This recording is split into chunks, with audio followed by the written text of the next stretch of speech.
dan eh, saya ingin menyapa terlebih dahulu selamat malam, Shalom, saudara-saudara yang dikasih oleh Tuhan, rekan-rekan, para alumni, Malam, Pak. ya, ya, terima kasih.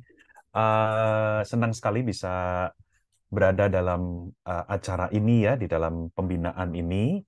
Eh, ini pertama kalinya ya saya eh, eh, berpartisipasi di dalam acara ini dari Perkantas dan saya sangat merasa terhormat. Oke, saudara-saudara, saya memastikan suara saya clear ya, tidak ada gangguan, tidak ada putus-putus ya. Oke, baik. Karena saya Zoom ini dari apartemen orang tua saya sedang bermalam ya di tempat orang tua saya, bukan di apartemen saya sendiri. Oke, mestinya nggak ada masalah, mestinya lancar karena saya sudah berapa kali menggunakan apa tempat ini juga. Iya, saudara-saudara, baiklah. Jadi hari ini kita akan bersama-sama belajar ya tentang worship atau tentang ibadah, yang mana sebetulnya ini sebuah topik yang sangat besar ya. Rasanya 2 malam itu jauh dari cukup begitu ya. Tetapi kita percaya kita tetap bisa belajar banyak begitu ya dari 2 pertemuan kita hari ini dan juga Rabu yang akan datang. Oke, kita akan buka di dalam doa terlebih dahulu. Mari saya undang kita sekalian untuk kita berdoa ya. Bapa yang baik, kami sangat bersyukur karena Engkaulah yang telah menghimpun kami di dalam pertemuan Zoom pada malam hari ini. Kami percaya Tuhan semua ada di dalam rencana Tuhan yang baik, karena Tuhan ingin membekali kami, ingin menggugah kami kembali, ingin memperlengkapi kami lagi, supaya kami boleh sungguh-sungguh Tuhan bukan hanya menjadi para penyembah yang menyenangkan hati Tuhan, tetapi lebih dari itu, kami juga boleh menjadi pelayan-pelayan ibadah yang sungguh boleh dipakai oleh Tuhan. Terima kasih Tuhan, kami bersyukur untuk kehadiran setiap saudara seiman di Zoom ini. Dan Tuhan, satu hal kami memohon kiranya Kau memberkati. Tidak ada satupun yang selesai dari sesi malam ini tidak mendapat apa-apa, tetapi sungguh mereka boleh memperoleh berkat dari Tuhan, mendapatkan pengingatan dari Tuhan. Terima kasih Tuhan, kami bersyukur, kami serahkan untuk malam ini sepenuh-penuhnya hanya ke dalam tangan Tuhan. Kiranya Roh Kudus yang menolong kami semua untuk boleh menangkap, memahami, menghayati, dan juga melaksanakan apapun yang kami akan terima. Hanya di dalam nama Tuhan Yesus kami berdoa. Semua orang percaya katakan, amin, amin. Baik, saya akan pasang screen-nya dulu. Let me do this sebentar ya. Oke, apakah sudah tampil di layar rekan-rekan? Sudah ya. Oh, satu Belum, hal Pak. ya. Oh, Belum, belum. belum, Pak. Belum. Iya. Tunggu. Apa yang terjadi sebentar ya. Eh, eh, eh, eh. Sebentar. Oh, iya. Pantas belum. Sebentar ya. Nah, ini pasti sudah. Nah, ya kan? Sudah kan?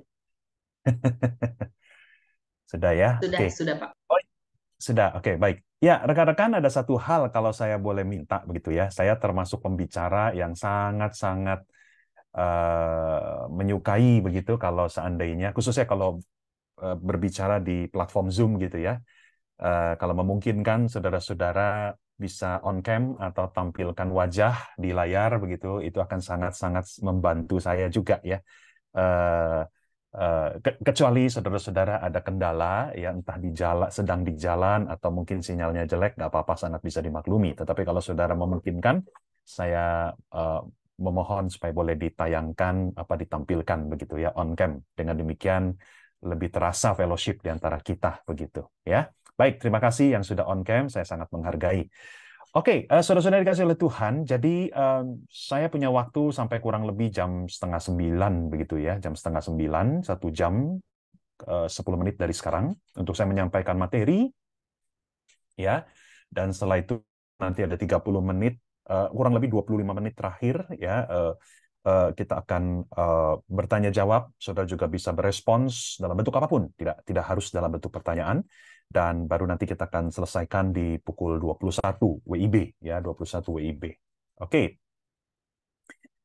Ya, jadi tema yang diberikan kepada saya, oh ya nanti presentasinya akan saya bagikan setelah saya selesai menyampaikan ya. Setelah saya selesai menyampaikan baru nanti saya akan upload di fitur chat supaya saudara-saudara bisa mendownloadnya ya. Jadi tema besar, ini tema besarnya ya, tema besar yang diberikan kepada saya ini adalah retuning ya, retuning bukan returning bukan ya, tapi retuning, retuning apa your worship, retuning your worship ya, itu dari kata retune. Retune itu apa sih artinya? Menala ulang gitu kalau bahasa Indonesia yang baku ya, menala, menala, menala itu artinya apa? Jadi kayak kalau kita main gitar atau kita main piano, ya main biola, ya saudara-saudara, secara berkala kita harus menala ulang ya senar-senarnya supaya tidak fals begitu ya. Karena kalau sudah dipakai cukup sering begitu, ya maka senar-senar itu akan mengendor begitu ya sehingga nadanya pun bisa berubah begitu sedikit demi sedikit. Nah, itu sebabnya penting sekali untuk menala ulang secara periodik alat-alat musik kita itu ya supaya bisa in tune lagi. Artinya bisa bisa pas dengan frekuensi nada yang diinginkan begitu. Ya, nah dengan demikian apa artinya retuning our worship? Ya, retuning our worship. Jadi seperti yang tadi sudah disinggung sedikit oleh Abigail, bahwa kita ini sebagai penyembah, ya kita sebagai orang Kristen ya, yang juga adalah penyembah, ya. Setiap minggu kita pasti beribadah di gereja masing-masing. Setuju ya? Setiap minggu ya kan? Setiap minggu kita pasti itu beribadah di gereja masing-masing. Belum lagi ditambah mungkin kita ada persekutuan di kantor setiap hari Jumat, ya kan? Jadi bisa lebih dari satu kali seminggu kita beribadah kepada Tuhan. Nah, dari sekian banyak kita beribadah, ya perlu untuk kita mengambil waktu secara berkala, ya, kembali mengingat ulang, ya, menyegarkan ulang akan sikap hati, pemahaman kita, khususnya di dalam hal penyembahan. Ya, karena sesuatu yang begitu rutin seringkali akhirnya menjadi rutinisme begitu ya, menjadi rutinisme ya. Artinya hanya kita lakukan ya kayak autopilot begitu ya. Kita melakukannya secara otomatis saja, tetapi kita tidak lagi melakukannya dengan penghayatan, dengan sikap hati yang tepat ya. Kita seperti hanya menjalankan sebuah kewajiban agamawi ya, tiap minggu datang ke gereja. Begitu terus begitu ya. Nah, tentu kita tidak mau ini terjadi. Itu sebabnya secara berkala kita harus retuning ya, itu dia maksudnya ya. Kita harus menala ulang ya, menyelaraskan kembali pemahaman kita, penghayatan kita di dalam penyembahan ya, juga di dalam pelayanan ibadah ya, dengan pakemnya, dengan standarnya, dengan prinsip dan nilai yang seharusnya, ya tentu berangkat dari firman Tuhan. Kira-kira begitu. Sekali lagi, ini satu topik yang sebenarnya besar, ya mau dibikin jadi retret juga bisa nih, ya jadi 5-6 sesi. Ya, tetapi setelah saya berbincang dengan Ibu Luce ya, akhirnya kami memilih dua sesi ya dua sesi ya dua topik spesifik gitu ya dua topik spesifik. Jadi retuning your worship itu tema besarnya saja ya. Nah, jadi ada dua sesi sesuai dengan dua pertemuan kita hari ini dan minggu depan, pekan depan ya. Hari ini kita akan coba melihat tema berjudul pelayan ibadah yang unggul. Nah, pelayan ibadah yang unggul atau kalau bahasa Inggrisnya an excellent worship minister. Nah, kira-kira begitu ya. Excellent worship minister atau worship ministry juga bolehlah ya, pelayan atau pelayanan ibadah yang unggul. Ya, yang unggul. Oke. Nah, ini kira-kira sinopsisnya ya supaya saudara tahu apa yang kita akan jalani selama 50 menit ke depan, yaitu saya akan mengajak kita melihat arti keunggulan dalam pelayanan ibadah. ya excellence, kalau bahasa Inggrisnya itu excellence itu, ya keunggulan dalam pelayanan ibadah dan bagaimana kita membangunnya. Ya, sebelum saya lanjutkan, bolehkah saya tanya siapa di sini yang di gereja atau barangkali di tempat-tempat persekutuan adalah pelayan ibadah? Boleh kasih itu fitur jempol atau apapun lah. Siapa di sini yang oke, ya, baik, ya, ya, ada lagi, baru 2 orang, 3, 4, oke, 5, ya, 6, sip, 7, 8, ya, 7, oke. Ya, 8 ya. Ya lumayan ya. Berarti mungkin tebakan saya ada lebih dari 10 lah ya. Saya dari tadi lihat-lihat wajah yang saya kenal siapa aja nih ya. Tapi kelihatannya yang saya kenal hanya Pak Daniel Tarapa ini. Yang lainnya saya kok merasa tidak kenal gitu. Tapi nggak apa-apa ya, saudara-saudara, kita di dalam Tuhan kita adalah saudara seiman ya. Oke. Ya, jadi ini topik malam ini memang sangat spesifik ya, sangat spesifik targetnya sebetulnya untuk pelayan ibadah, tapi nggak apa-apa juga bagi saudara yang bukan pelayan ibadah, dengar aja, serap, terima begitu ya. Barangkali saudara bisa membawa materi ini untuk saudara share ke pelayan-pelayan ibadah di gereja saudara, begitu ya.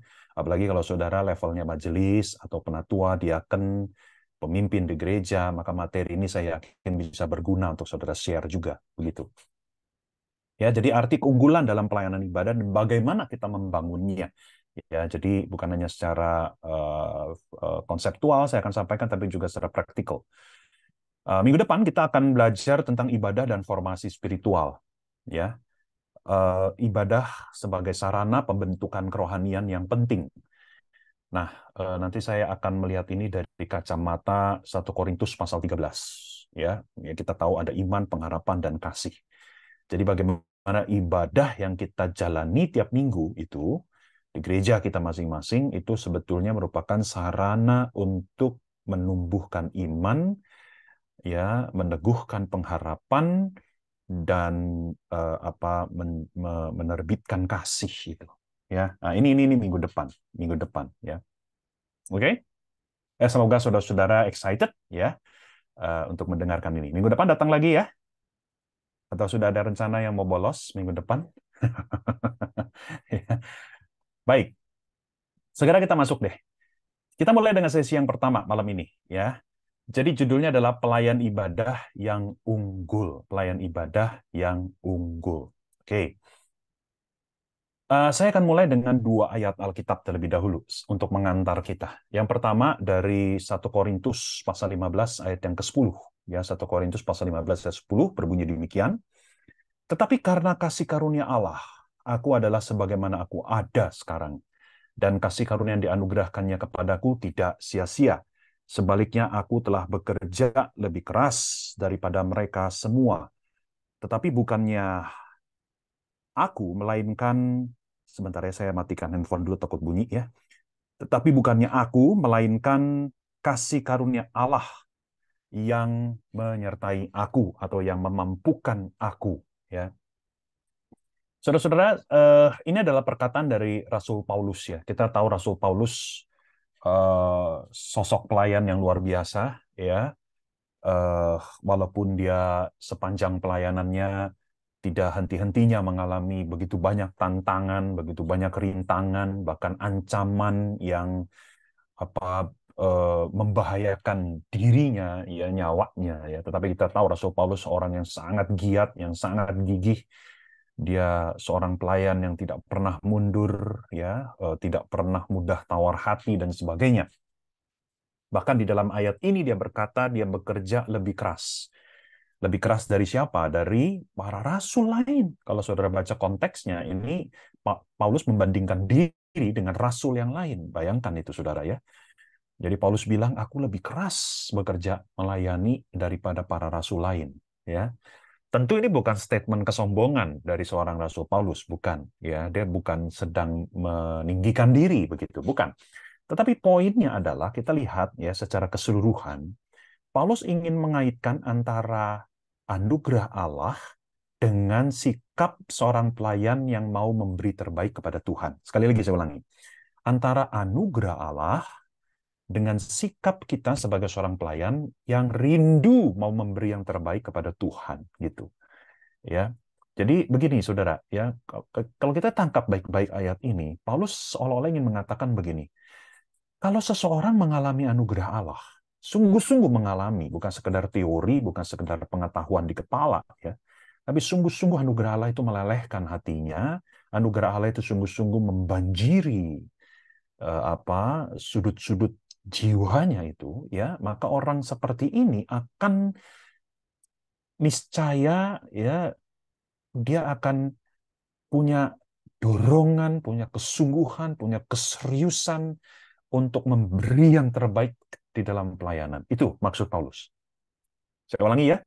Jadi kalau anugerah Allah itu betul-betul kita alami ya secara personal, ya, betul-betul anugerah Allah itu grasp our heart itu ya, apa sih, mencengkram hati kita itu ya, maka pasti deh, nggak mungkin enggak, kita akan terdorong dengan sendirinya untuk melayani sebaik-baiknya yang kita bisa. Itu maksud Paulus. Ya, we will give the best to God, to His people. Ya, kita akan beri yang terbaik kepada Tuhan, kepada umatnya, ya, di dalam pelayanan. Karena sekali lagi kita mengalami anugerah Allah itu.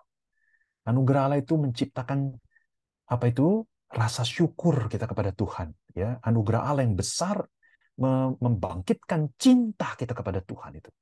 Nah, rasa syukur dan cinta kepada Tuhan itulah yang menjadi daya dorong kita melayani sebaik-baiknya.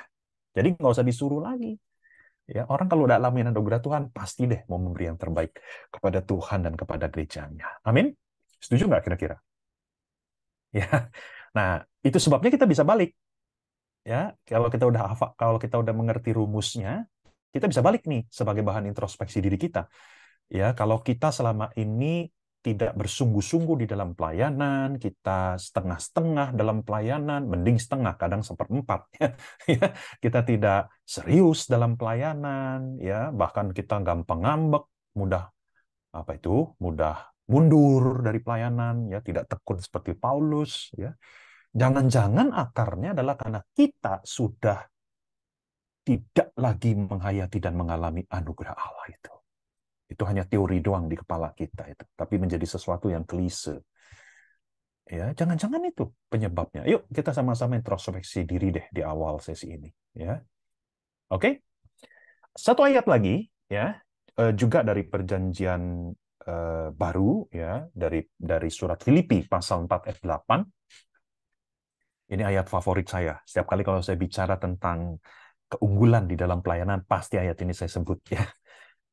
Jadi akhirnya saudara-saudara, semua yang benar, semua yang mulia, semua yang adil, semua yang suci, semua yang manis, semua yang sedap didengar, semua yang disebut kebajikan. Nah, kebajikan di sini kalau dalam bahasa Yunani-nya itu arete, atau dalam bahasa Inggrisnya itu adalah excellence. Nah, sesuai dengan topik kita bukan? Ya, dan patut dipuji, pikirkanlah semuanya itu.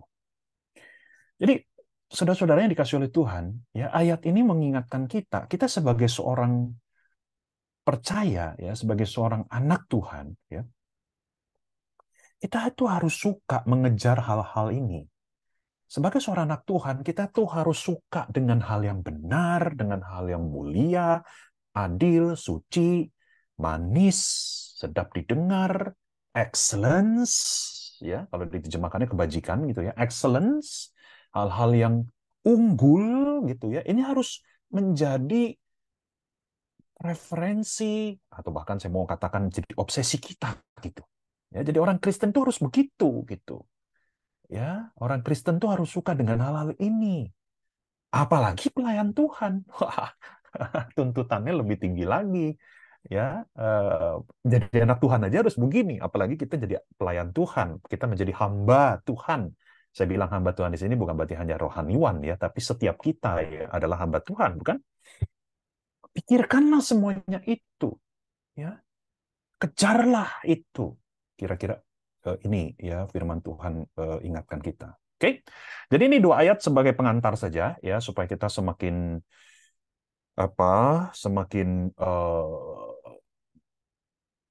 disadarkan bahwa keunggulan itu satu nilai yang Kristiani.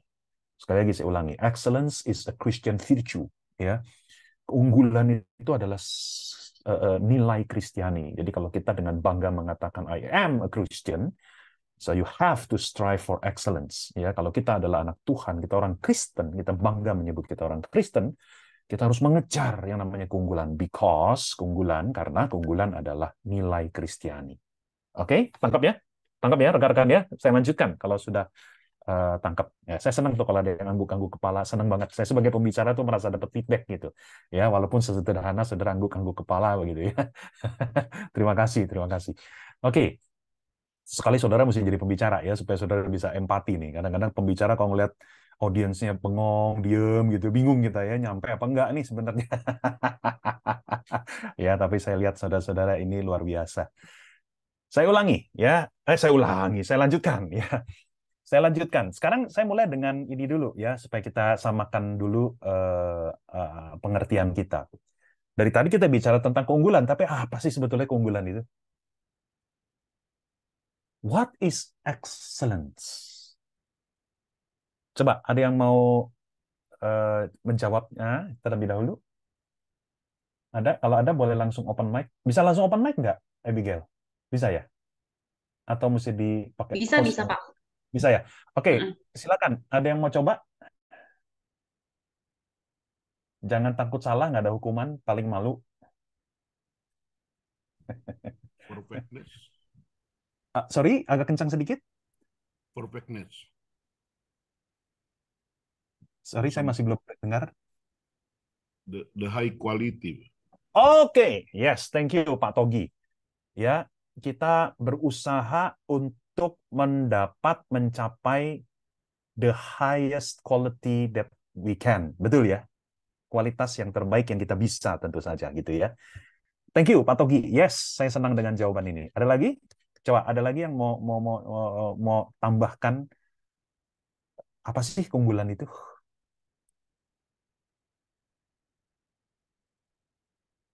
Coba pikir 20 detik.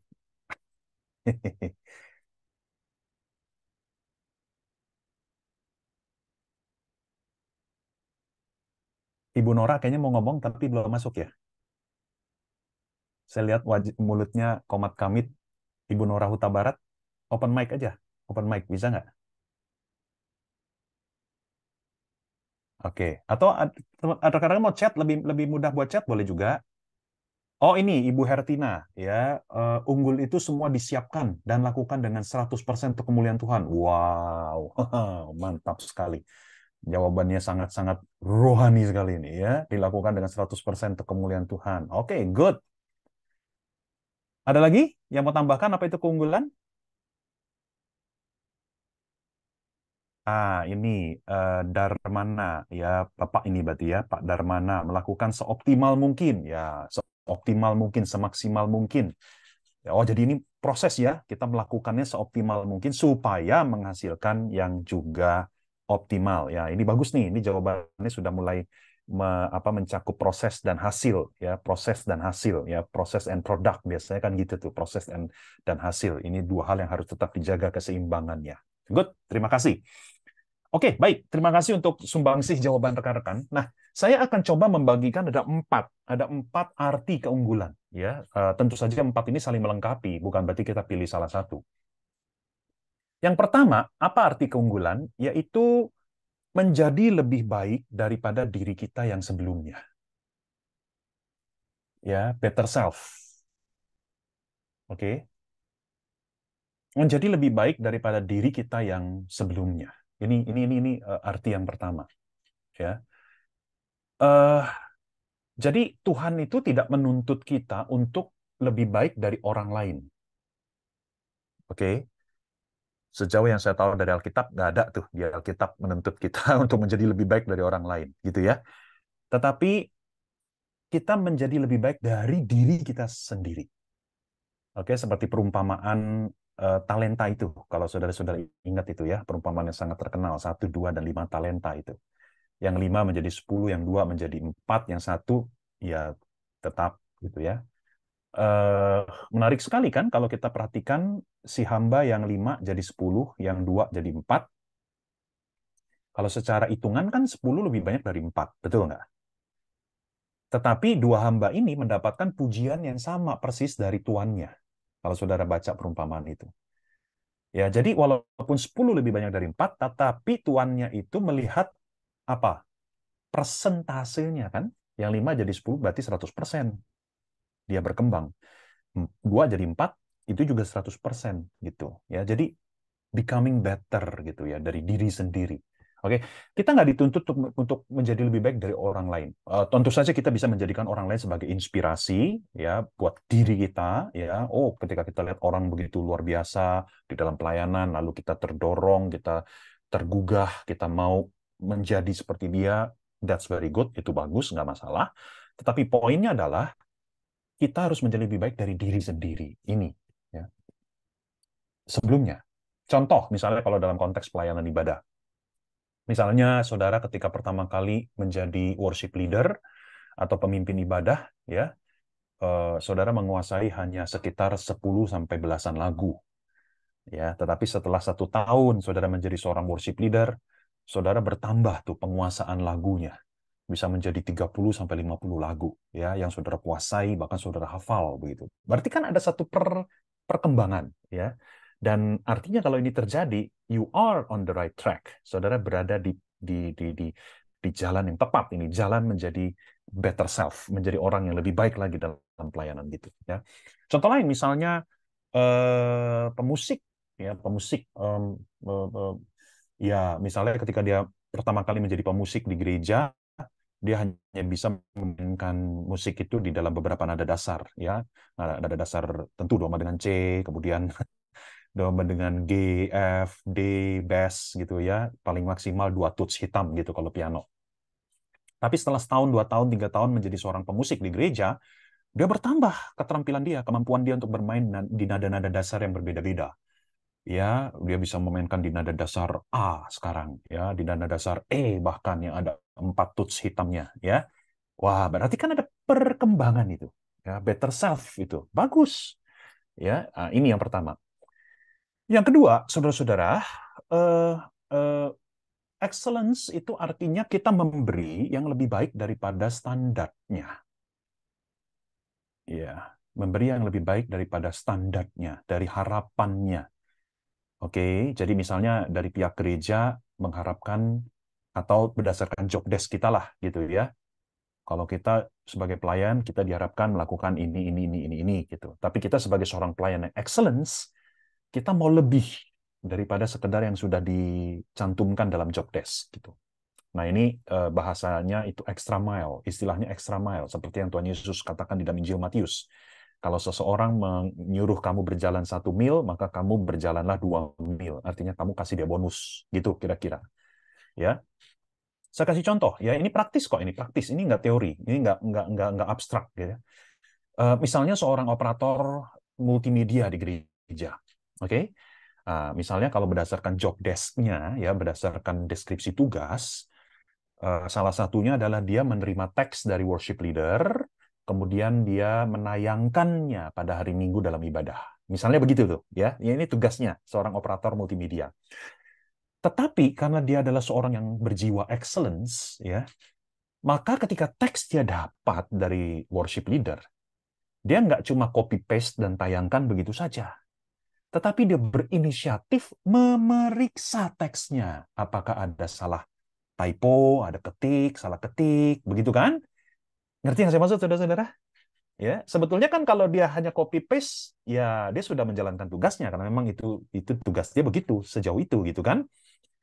Harusnya tugas memeriksa apa akurasi teks itu ada di worship leader, misalnya gitu, yang mensuplai teks. Tetapi si operator multimedia ini dia mau excellent gitu ya. Dalam hatinya dia berkata, nggak ada salahnya kalau ada mata yang kedua untuk memeriksa, begitu kan? Kan kalau makin banyak orang yang memeriksa, makin bagus hasilnya gitu. Nah, jadi dia berinisiatif, dia periksa tuh.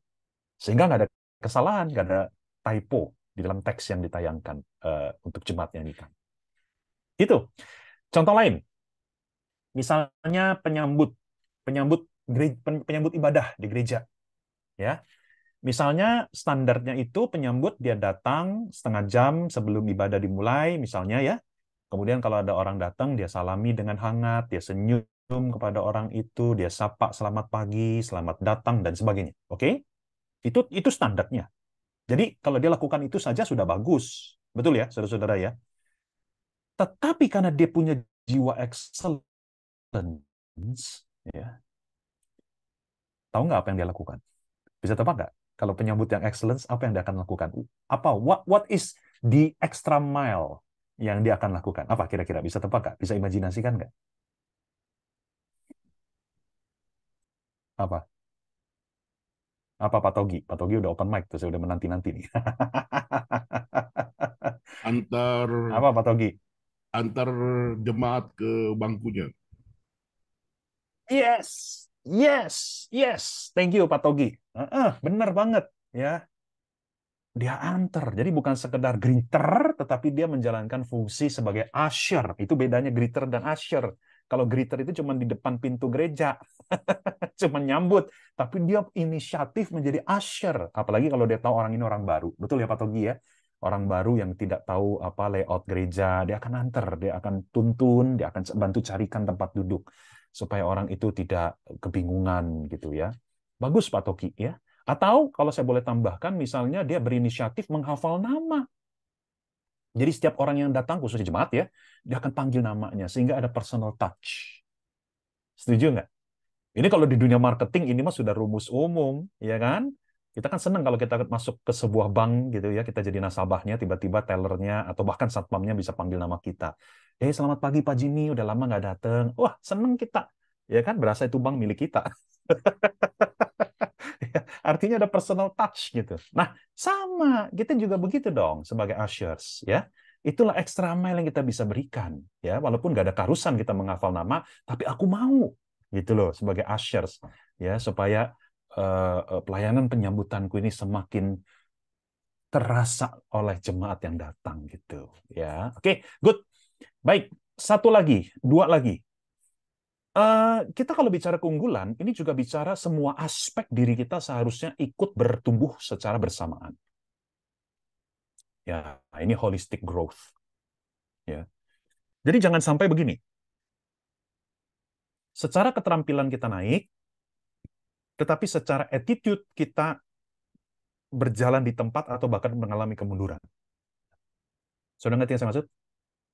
Misalnya ya, saudara sebagai seorang pemusik ya, saudara secara keterampilan makin naik, makin bagus, saudara bermain musiknya, mengiringi jemaat bernyanyi, begitu ya, makin makin cakep lah begitu ya cara bermain musiknya. Tetapi secara attitude saudara jelek, nggak berubah-berubah, tetap gampang ngambek, ya, milih-milih personil, nggak bisa dikritik, kagak disiplin, latihan jam 7 datang jam 8, bayangin tuh, telatnya sejam. Bukan 5 menit lagi, telatnya 1 jam, ya kan? Latihan jam 7, tapi datangnya jam 8. Gawat kan? Nah ini yang saya maksud. Jadi, seorang pelayan Tuhan yang unggul itu seharusnya setiap aspek kehidupannya itu bertumbuh bersama-sama. Ya, attitude-nya, kerjasamanya, apalagi itu, keterampilannya, ya kan, kerohaniannya. Nah, ini idealnya nanti bertumbuh bersama-sama dalam diri kita, ya kan? Yang terakhir, apa itu keunggulan? Nah, keunggulan itu bicara gaya hidup sebetulnya. Jadi keunggulan itu bukan sekedar apa ya?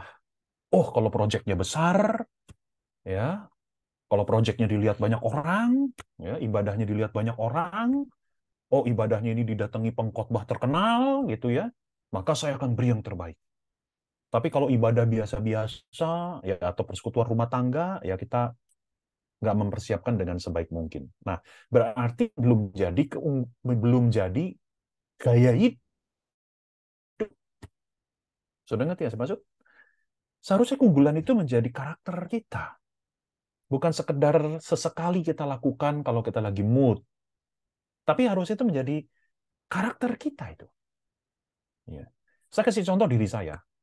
Saya kalau bawain presentasi dimanapun, saudara-saudara ya, dimanapun, entah di perkantas, entah di gereja, entah di apapun lah ya, yang skalanya kecil, yang skalanya gede gitu ya, saya tetap akan, kalau saya buat presentasi, saudara, saya akan cek, recheck, ya, saya akan berusaha memberi slide PowerPoint yang terbaik yang saya bisa, ya, yang tidak membosankan, ya, saya cek detail-detailnya, nyaris saudara nggak akan temukan typo di dalam presentasi saya.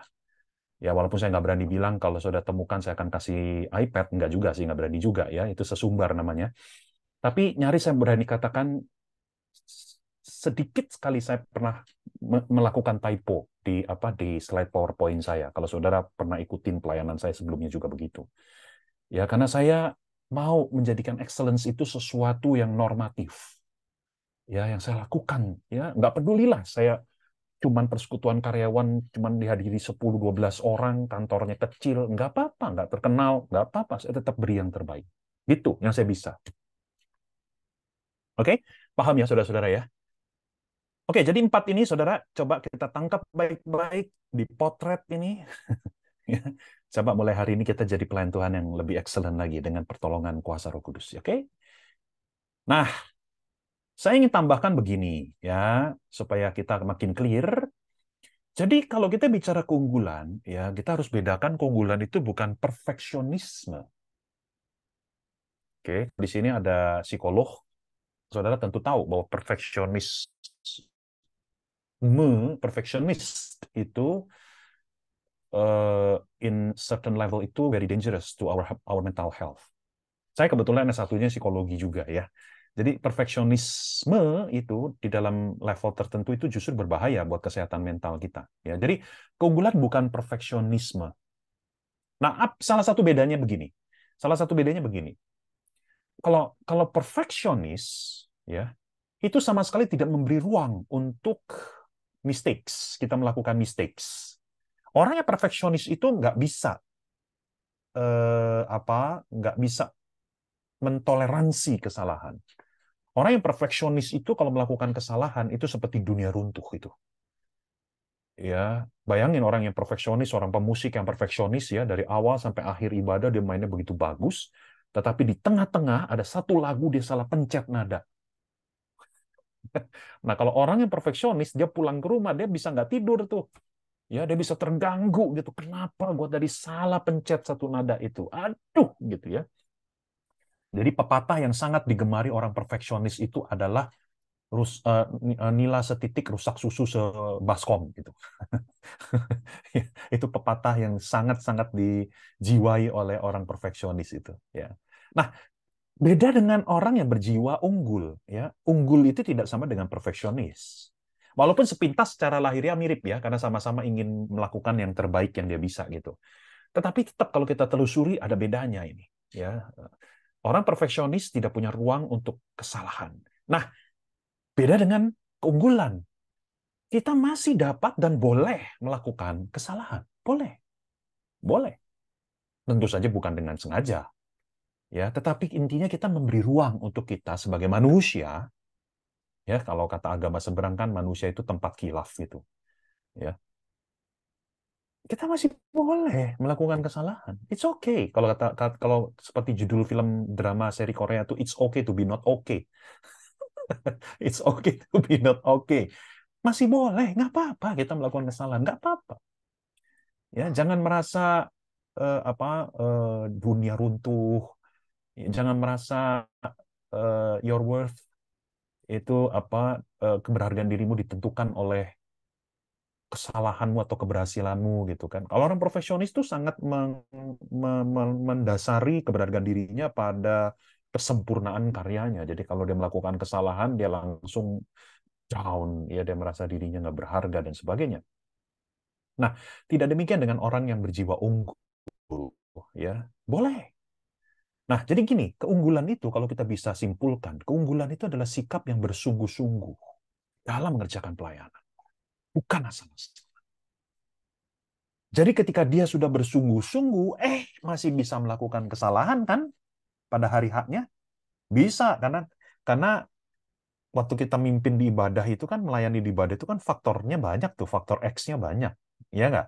Kita sudah latihan dengan sebaik mungkin, kita sudah persiapkan dengan sebaik mungkin, tapi pada hari haknya kita pelayanan di gereja, kan faktornya banyak yang kita nggak bisa kendalikan. Betul nggak? Tiba-tiba ada jemaat di depan yang ngeliatin kita sambil melipat tangan, tidak ikut nyanyi, melototin kita. Nah lo, ya kan? Kadang kalau kita mentalnya nggak kuat kan bisa down itu. Bener nggak sih? Coba ada yang pernah merasakan pengalaman ini nggak? Ya kan? Tiba-tiba ada majelis yang senior di depan ngeliatin kita. Wah, waktu kita mimpin pujian dia nggak ikut nyanyi, malah melototin kita nggak nyanyi gitu ya. Kita merasa, aduh apa gue yang ada yang salah, apa resleting gue kebuka, apa-apa gitu kan. Bingung kita jadinya. Nah, jadi sekali lagi, keunggulan itu bicara sikap bersungguh-sungguh dalam prosesnya itu.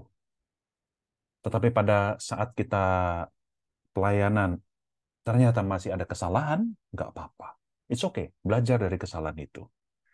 Ya, oke, saudara-saudara, saya yakin kita tangkap spiritnya, ya, spirit dari excellence itu apa. Oke. Nah, itu sebabnya saya juga sangat menyukai kutipan dari Frankie Schaeffer yang mengatakan begini. Dari semua jenis manusia, orang Kristenlah yang seharusnya paling suka mengejar kualitas dan integritas dalam setiap area kehidupan.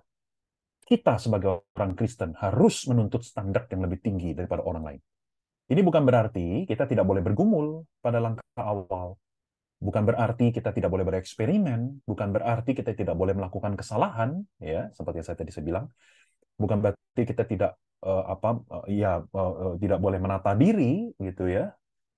Tapi ini berarti tidak ada ruang untuk bermalas-malasan. Bersembunyi tahun demi tahun hanya mengejar yang biasa-biasa saja tanpa perubahan dan perkembangan yang berarti. Wow, bagus ya. Bagus ya sebagai sebuah reminder ini ya. Reminder buat kita. Oke, reminder buat saya juga. Oke, saya lanjutkan. Nah, sekarang pertanyaan berikut. Tadi kita sudah tangkap apa arti keunggulan. Sekarang mengapa kita sebagai orang Kristen, sebagai pelayan Tuhan, pelayan ibadah, harus unggul? Yang pertama, karena Allah yang kita sembah, Allah yang kita layani, Allah yang mempercayakan pelayanan ini kepada kita adalah pribadi yang unggul. Amin nggak? Setuju? Tuhan kalau melakukan sesuatu nggak pernah setengah-setengah. Betul nggak sih? Iya nggak? Iya nggak? Nggak pernah setengah-setengah kan? Coba baca Kejadian pasal 1. Ketika Tuhan menciptakan seluruh jagat raya dan isinya, setiap hari dia tutup dengan dia berkata apa? This is good. Ya, apa yang kuciptakan ini baik. Gitu loh. Apa yang kuciptakan ini baik, ya. Jadi Tuhan mengevaluasi diri sendiri tuh. Dia udah ciptain apa? At the end of the day, in the end of the day dia bilang, ini sudah baik, gitu. Tuhan tuh nggak pernah setengah-setengah, ya. Dia menebus kita juga nggak dengan cara yang tidak setengah-setengah, betul nggak? Iya kan? Tuhan sampai berinkarnasi, mulai dari bayi jadi manusia, ya kan? Sampai dia dewasa, dia naik ke atas kayu salib, dia mengalami kematian yang sesungguh-sungguhnya itu, ya. Tuhan tuh gak setengah-setengah, dia unggul, dia whatever he does, dia lakukan dengan sebaik mungkin gitu. Ya, jadi ini Tuhan, ya, oke. Yang kedua, bukankah manusia pada umumnya juga menyukai dan menghormati keunggulan? Setuju? Iya kan? Saudara kalau mau mau mau makan di restoran, saudara tentu mau kan restoran yang bukan hanya makanannya unggul, tapi juga servisnya unggul, betul nggak? Iya kan? Ah, pernah nggak pergi ke restoran yang makanannya enak, tapi servisnya nggak enak sama sekali? Saya pernah berapa kali. Makanannya enak sih enak, ya, tapi servisnya jelek banget, ya. Minta es teh aja diantar 15 menit kemudian. Minta sambal satu piring kecil aja, waiternya langsung cemberutin saya. Saya minta bon aja, jawabnya jutek. Bayangin, bayangin loh, padahal kita mau bayar. Kita mau bayar aja dia jutek. Ya kan? kita juga jadi malas mau balik ke situ lagi ya kan, walaupun enak makanannya. Ya. Nah, jadi sekali lagi, pada umumnya manusia suka dengan kualitas yang bagus. Apapun lah, saudara ke dokter juga saudara pasti cari dokter yang terbaik, betul nggak? Saudara apa? Coba, ya, saudara ya apapun lah, profesi apapun, saudara sangat menghargai kalau yang terbaik gitu, ya, apa yang excellent itu, ya. Nah, eh yang ketiga, ini lebih spesifik ya, karena keunggulan itu memastikan pencapaian tujuan pelayanan kita. Jadi setiap pelayanan itu kan, setiap jenis, setiap kategori pelayanan itu kan sebetulnya ada tujuan yang spesifik. Misalnya kalau kita seorang penyanyi di gereja, ya, singer atau anggota paduan suara, ya, tujuannya apa sih? Salah satu tujuan spesifiknya kalau menurut saya adalah bagaimana pesan lagu yang kita nyanyikan itu diterima dan dipahami oleh jemaat. Betul? Betul? Ya, syukur-syukur kalau bukan hanya diterima, tetapi juga bisa menyentuh hati jemaat. Setuju? Iya kan? Bukan hanya menyentuh gendang telinga ya, tapi menyentuh hati jemaat. Menyentuh hati jemaat, ya kan? Itu kan cita-cita kita sebagai penyanyi di gereja, ya kan? Kita nggak cuma sekedar jemaat senang dengar kita nyanyi suara bagus, enggak. Jangan dong, jangan cuma itu. Kalau itu mah dangkal. Tapi saudara mesti bercita-cita, Tuhan pakailah suaraku, nyanyianku, supaya pesan lagu yang powerful ini ditangkap jemaat, dan bahkan Tuhan bekerja menyentuh, menjamah hati jemaat melalui pujian yang kunaikkan ini. Gitu loh. Betul ya? Setuju ya? Nah, kalau saudara-saudara sudah setuju, bayangkan begini skenarionya. Kalau kita nyanyinya fales, nah tuh gimana? Boro-boro lagunya menyentuh jemaat. Kita nyanyi jemaat kesel. Iya kan? Kita nyanyi jemaat kayak apa ya? Aduh, nggak sabar nih kapan lagunya selesai sih gitu ya. Kita kayak dihukum nih dengan suaranya yang di depan nih, ya kan? Karena kita nggak excellent. Kita nyanyi artikulasinya nggak clear. Bagaimana pesan lagunya nyampe? Ya jemaat cuma dengar kita komat kamit gitu, nggak tahu nyanyi apa sih, ngomong apa yang di depan, nggak tahu. Karena kita nggak excellent di dalam bernyanyi itu. Sudah ngerti yang saya maksud ya? Ya, jadi excellence itu, keunggulan itu memastikan pencapaian tujuan pelayanan kita. Oke? Nah, oke. Saya masuk ke bagian berikut. Ya, sekarang saya mau masuk ke bagian yang lebih praktis lagi. Ya. Coba lihat ini apa? Bakmi ya. Ya, yang belum makan kasihan deh loh ya ngelihat gambar beginian. Sama saya juga sebenarnya belum belum makan malam nih. Ya. eh, oke, ini bakmi. Oke. Nah, pertanyaan saya, apa sih ingredient atau komponen lah gitu, katakan komponen ya. Apa unsur penting utama yang bukan hanya menciptakan sebuah makanan yang bisa disebut bakmi, tetapi unsur-unsur ini yang akan eh, menjadikan bakmi itu menjadi bakmi yang sangat enak. Apa coba? Ayo open mic. Ayo ahli-ahli bakmi di sini silahkan berbicara.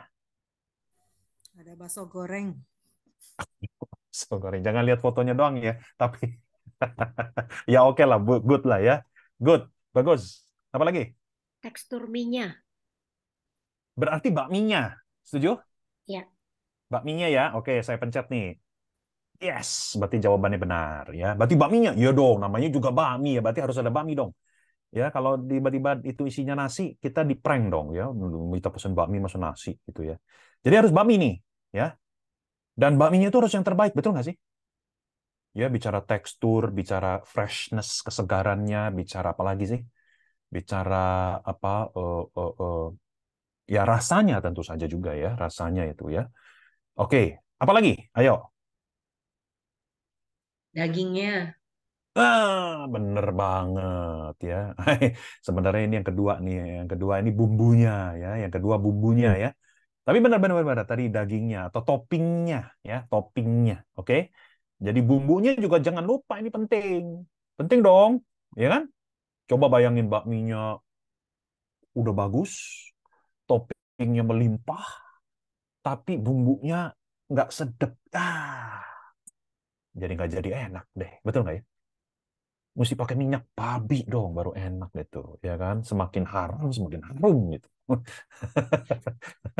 Ya kan? Nah, ini. Jadi, saudara setuju kan bahwa tiga ini adalah komponen utama yang membuat bakmi itu enak. Artinya bakminya harus enak, bumbunya harus mantep, toppingnya harus enak juga, ya. Ini kan kalau di gambar ini bakminya tuh pakai babi tore itu ya, babi babi samcan itu, saudara lihat tuh ya. Babi tore yang bagus itu kalau dia putih. Jadi kalau dia udah agak hitam berarti biasanya udah digoreng 2-3 kali. Kalau putih kayak di foto, sedap itu, wangi itu, ya masih juicy itu. Silakan saudara makin lapar deh, ya. Oke, jadi, nah kenapa saya mulai dengan ilustrasi ini? Karena ini menjadi intro untuk bagian selanjutnya yang saya akan jelaskan. Demikian juga dengan kita sebagai seorang pelayan Tuhan, kalau kita mau jadi pelayan yang unggul, excellent, ya. Maka demikian juga seperti bakmi ini, kalau mau bakmi ini excellent, maka ada 3 aspek, 3 komponen yang harus diperhatikan, yang harus dikejar dengan baik. Ya, demikian juga kita. Kita juga ada 3 aspek, ya, 3 aspek yang membangun keunggulan pelayanan kita. Apa aja tuh? Yang pertama adalah karya. Yang kedua adalah konsep. Yang ketiga adalah karakter. Oke? 3K ya, karya, konsep, karakter. Coba di rumah masing-masing saudara sebutkan. Ayo, buka mulutnya. 3, 2, 1. Karya, konsep, karakter. Coba hafalin, tutup mata. Karya, konsep. Masih ada yang lihat tuh, masih ada yang nyontek, dosa loh. Ya, oke. Karya, konsep, karakter. Ya, 3K. Jadi ini 3 aspek diri kita yang kalau kita bangun dengan maksimal tiga-tiganya, niscaya kita jadi pelayan Tuhan yang makin baik, makin excellent. Ya, pokoknya ingat aja lah ilustrasi bakmi tadi lah. Ya. Nah, karya itu bicara tentang bagaimana kita melakukan sebuah pelayanan. Konsep bicara bagaimana kita memahami apapun yang terkait dengan pelayanan kita. Ya, jadi apa yang di kepala kita itu, ya. Sedangkan karakter bicara diri kita, bagaimana kita bersikap di dalam pelbagai situasi, konteks pelayanan itu. Ya, oke. Kita lihat satu persatu. Yang pertama tentang karya, ya tentang karya, ya jadi atau dalam bahasa lainnya adalah output pelayanan kita. Setiap pelayanan ada outputnya, oke? Misalnya kalau kita sebagai seorang pemusik, maka outputnya adalah permainan musik kita, betul ya? Kalau kita seorang penyanyi, maka outputnya adalah nyanyian kita, ya kan? Kalau operator multimedia, outputnya adalah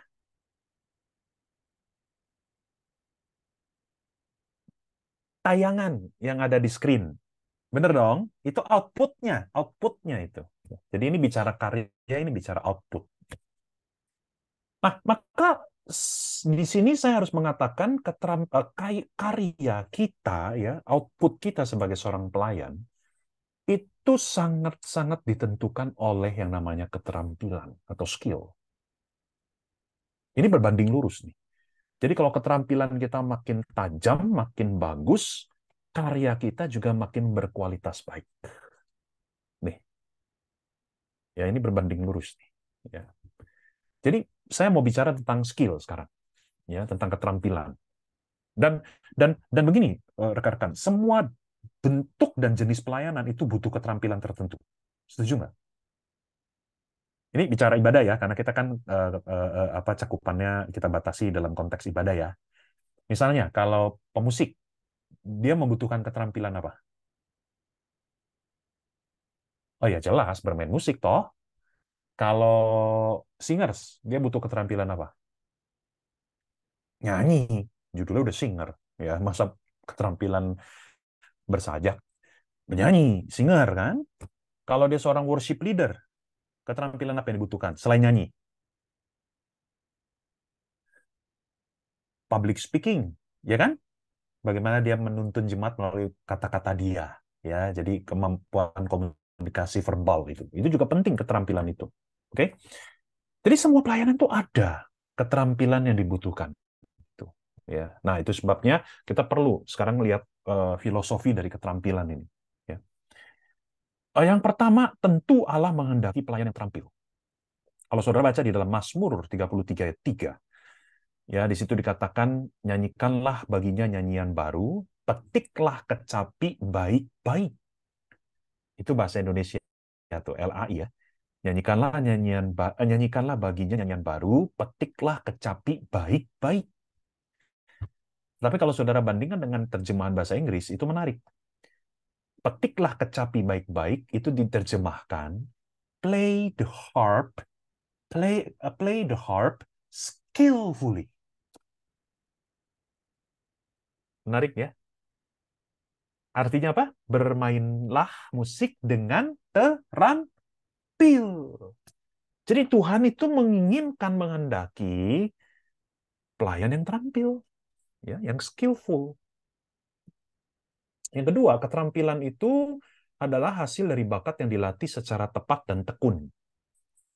Jadi punya bakat saja itu tidak cukup. Oke?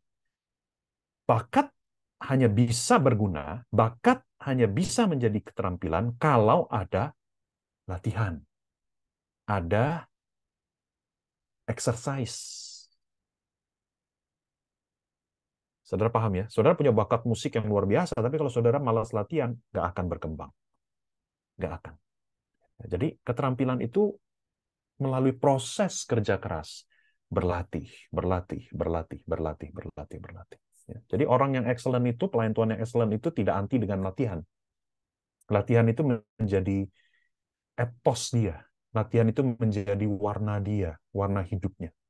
Sekali lagi, pelayan Tuhan yang berjiwa excellent, dia tidak anti latihan, bahkan dia menyukai latihan. Ya. Jadi kalau saudara malas-malas latihan, ya udah, itu udah ketahuan, berarti saudara memang nggak punya jiwa excellent. Ya, saudara cuma maunya instan begitu ya. Ya bisa sih instan, tapi jangan harap instan terus bagus. Ya. Oke, yang ketiga, filosofi dari keterampilan yang saudara juga perlu pahami. Keterampilan itu dibutuhkan untuk mencapai kualitas pelayanan yang baik. Ini saya sebenarnya tadi sudah sampaikan ya di awal tadi ya, tapi saya nggak usah jelaskan lagi jadi di sini. Inilah 3 hal yang perlu kita pahami tentang keterampilan. Ya. Dan jangan lupa ya, sesungguhnya keterampilan itu kalau nggak di-maintain itu akan mengalami kemunduran. Bisa nggak orang tadinya terampil bisa jadi kurang terampil? Bisa nggak? Sangat bisa kalau saudara tidak maintain, saudara tidak jaga. Khususnya di dalam dunia musik. Dalam dunia musik ini berasa sekali. Ya. Saudara kalau nggak maintain keterampilan saudara bermain piano, bermain gitar, ya saudara nggak jarang berlatih secara pribadi. Suara juga begitu ya. Kalau saudara jarang berlatih suara, warm up, vokalisi dan sebagainya, suara saudara pelan-pelan akan mengalami kemunduran. Itu pasti itu. Jadi saudara jangan pikir saudara sudah terampil level 10, saudara diem aja, saudara tetap di 10. Enggak. Kalau saudara diem, kagak ngapa-ngapain, nanti level 10-nya turun. Saudara akan kaku tangannya, jari-jarinya. Nggak seperti dulu main piano begitu smooth, tapi karena saudara nggak latihan jadi kaku misalnya. Nah, suara saudara juga begitu. Tadinya bisa dengan mudah nyampe nada-nada tinggi, tapi karena saudara jarang berlatih, nada-nada tinggi jadi susah sekali buat saudara capai itu. Ya. Oke, saudara, make sense ini ya? Masuk akal nggak? Masuk akal. Oke, good. Ya, intinya poin saya adalah saudara berlatih. Saudara jadilah pelayan Tuhan yang terampil. Gitu maksud saya. Ya. Karena itu menentukan output kita, menentukan karya kita itu. Ya. Kalau saya pakai istilah karya itu ya, output. Gitu. Oke, sekarang yang kedua konsep ya. Konsep ya. Konsep itu ada yang di kepala kita nih. Apa yang ada di kepala kita? Ya, pemahaman, pengertian. Nah, sebetulnya banyak hal yang kita perlu tahu ya, tetapi saya batasi dalam konteks kita sebagai pelayan ibadah. Ya, jadi dari katanya saja kan ada 2 kata tuh ya, pelayan ibadah, pelayan Yang kedua, ibadah, ya kan? Pelayan ibadah.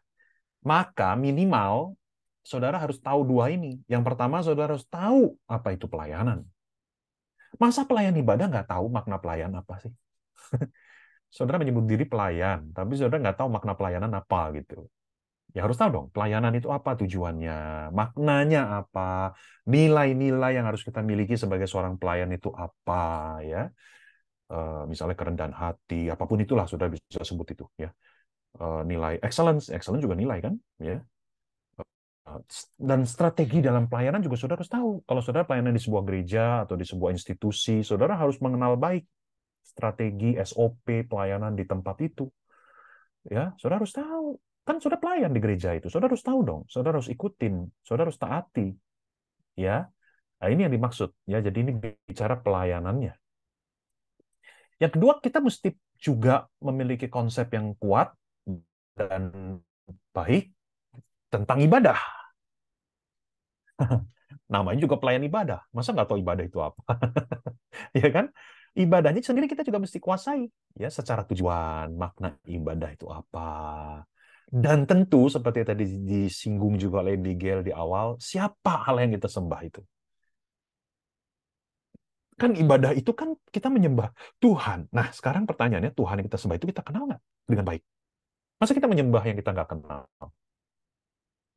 Nah, kalau gitu selama ini penyembahan kita apa? Cuma ritual aja kan? Kalau penyembahan merupakan sebuah ekspresi cinta kepada Tuhan, maka artinya kita tahu siapa Tuhan dong. Kita kenal Tuhan. Kan kita cinta Dia. Masa kita cinta sesuatu yang kita nggak kenal? Aneh, bukan? Gitu. Ya, jadi nih, pelayan ibadah. Oke? Saya lanjut. Yang ketiga adalah karakter. Oh, sorry. Ini apa nih? Oh, karakter. Ya, yang ketiga ini karakter. Oke, jadi yang pertama apa tadi? Karya. Kedua, konsep. Yang ketiga, jangan lupa karakter ya. Nah, karakter ini bicara diri kita ya, karakter kita ini, karakter ya. Eh, Tentu saja kalau kita bicara tentang karakter yang sepatutnya dimiliki seorang pelayan gereja, tentu kita bisa daftarkan banyak ya. Tapi karena keterbatasan waktu dan berdasarkan perenungan saya pribadi, maka saya cantumkan 4 saja karakter yang fundamental ya, yang harus dimiliki seorang pelayan Tuhan. Saudara-saudara, ngomong-ngomong, karakter itu penting banget loh dalam pelayanan. Saudara sadar nggak? 80-90% masalah yang sering terjadi di dalam sebuah gereja, itu sebetulnya akarnya adalah karakter. Setuju nggak?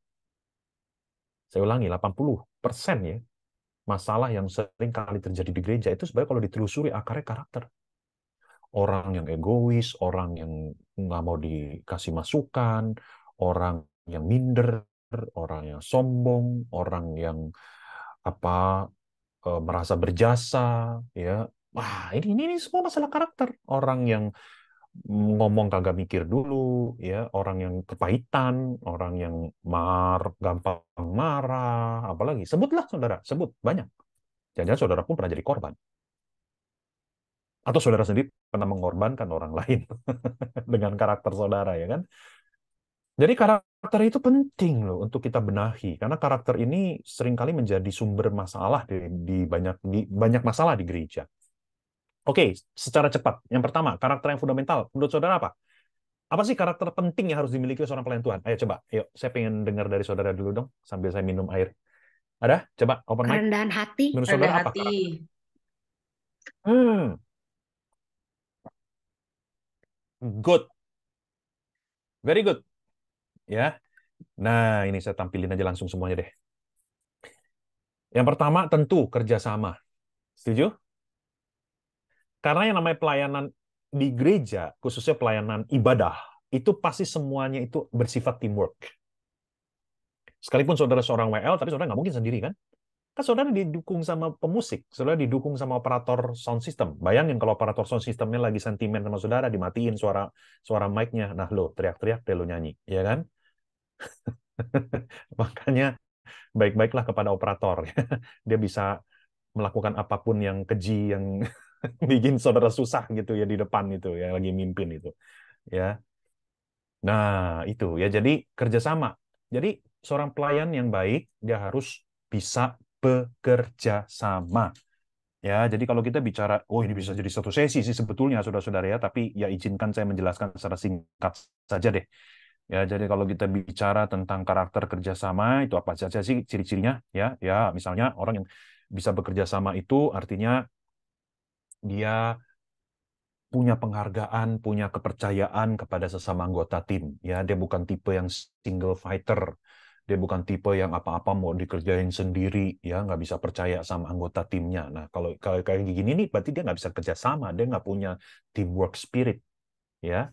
Apalagi orang yang bisa kerja sama menurut saudara, ya, dia punya inisiatif membantu melengkapi kekurangan anggota timnya, betul nggak? Dia nggak cuek gitu loh maksudnya, ya dia nggak merasa ya penting kan gue punya tugas sendiri, gue udah selesai, yang lain ya sebodoh teing gitu kan. Enggak, seorang teamwork yang baik, teamwork member yang baik, dia akan peduli kepada yang lain, ya.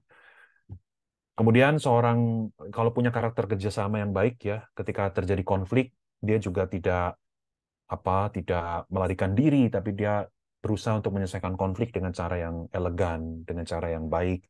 Kalau dia tahu dia salah, dia akan siap minta maaf, ya. Sekali lagi ini orang yang punya spirit teamwork. Oke. Kemudian yang kedua, kerendahan hati. Tadi sudah disebut, ya, humility. Ya, kerendahan hati artinya apa sih? Oh, ini banyak kalau mau dikupas, tapi ya sebut saja misalnya karakteristik orang yang rendah hati itu apa? Yang pasti orang yang rendah hati itu nggak pernah sadar dirinya rendah hati, ya. Betul nggak sih?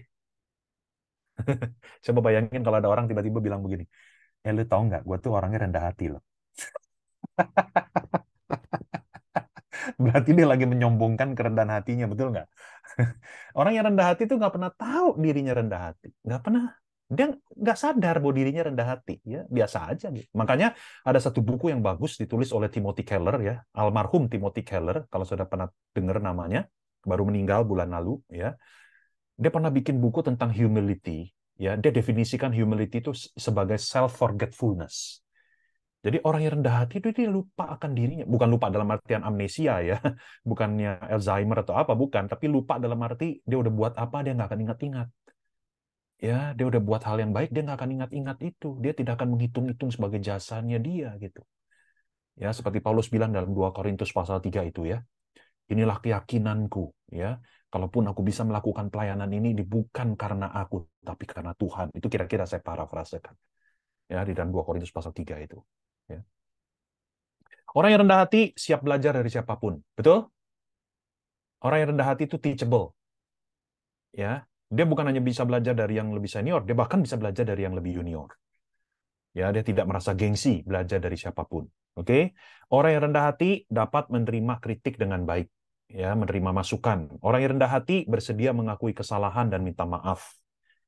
Ya, orang yang rendah hati mau melakukan apapun pelayanan tanpa rasa gengsi. Oke? Kemudian ketekunan. Ketekunan juga penting nih. Ya. Nah, saya membedakan ketekunan dengan kesetiaan, saudara. Karena kalau kesetiaan itu hanya sekedar kita sanggup melakukan pelayanan dalam jangka waktu yang lama, yang panjang. Ya, misalnya saudara melayani sudah 40 tahun, berarti saudara dianggap setia gitu ya. Tapi kalau yang dimaksud dengan ketekunan ini artinya lebih dalam. Bukan sekedar saudara tidak pernah mundur dari pelayanan ya dalam jangka waktu yang panjang, tetapi ketekunan ini artinya ketika saudara menghadapi hambatan, ketika saudara menghadapi masalah, saudara tetap berusaha melayani dengan baik. Itu maksudnya ketekunan. Saudara ngerti yang saya maksud? Kan ada pelayan Tuhan yang puluhan tahun nggak pernah mundur, tapi pelayanannya gitu kan, setengah-setengah, ya dia jadi cuman sebagai jabatannya aja dia jalanin terus gitu. Nggak excellent, ya cuman dia setia 40 tahun, tapi nggak pernah excellent. Kan ada yang begitu kan. Nah, jangan sampai seperti itu ya. Jadi kita harus barengi bukan hanya kesetiaan tapi juga ketekunan, ya, tenacity itu. Ya. Dan yang terakhir kehambaan, servanthood, ya. Servanthood bicara tentang kesadaran diri kita bahwa kita ini hanyalah seorang hamba. Ya, kalau kita hamba, maka kita pasti mementingkan yang kita layani. Itu ciri seorang hamba, ya. Seorang hamba pasti mengutamakan welfare, ya, apa sih? Kemaslahatan orang yang dia layani. Bukan dirinya, tapi orang yang dia layani itu. Ya, seorang hamba itu tidak mementingkan jabatan atau status. Seorang hamba itu siap sedia berkurban, sacrifice. Seorang hamba itu peka dan peduli terhadap kebutuhan orang yang dilayani. Seorang hamba tidak pernah berhitung-hitung jasa di dalam pelayanannya. Nah, itu ciri seorang hamba. Oke? Baik, sekarang saya akan masuk di bagian berikutnya. Ini sebenarnya waktu saya ini baru saya sadar nih, tinggal 4 menitnya. Padahal saya masih ada satu bagian. Apa saya terusin aja dulu ya? Tapi nanti kepotong waktu tanya jawab, nggak apa-apa ya? Kan masih ada minggu depan ya. Jadi kalau saudara nanti ada pertanyaan yang saudara nggak sempat tanyakan, nanti minggu depan boleh saudara tanyakan ya. Minggu depan saya janji sebelum saya mulai sesi kedua, saya akan buka ruang tanya jawab dulu ya, supaya ada utang pertanyaan di hari ini bisa dijawab di minggu depan. Ya, gitu ya. Saya selesaikan dulu materinya ya, kalau nggak sayang. Oke, jadi kalau kita ingin menjadi pelayan Tuhan yang excellent, ya saudara tangkap cara berpikir saya ya. Kalau kita mau jadi pelayan Tuhan excellent, tadi saya sudah jelaskan, satu, kita harus bangun 3 aspek tadi tuh. Masih ingat nggak aspek apa aja tadi? Karya, konsep, karakter. Karya, konsep, karakter. Oke? Tetapi saya mau tambahkan satu lagi nih. Dalam rangka menjadi pelayan Tuhan yang excellent, bukan hanya kita membangun 3 aspek ini, tapi kita juga harus tahu dan menjalankan 3 peran sebagai seorang pelayan ibadah. Peran, role. Coba saya mau tanya, apa bedanya peran dan tugas? Menurut saudara ada bedanya nggak? Peran dan tugas.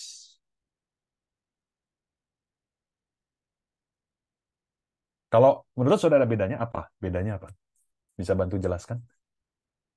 Ayo, ada yang mau coba? Silakan open mic.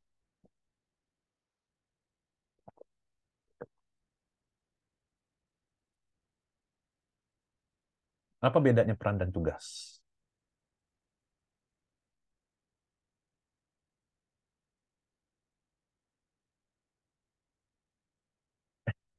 Bingung ya.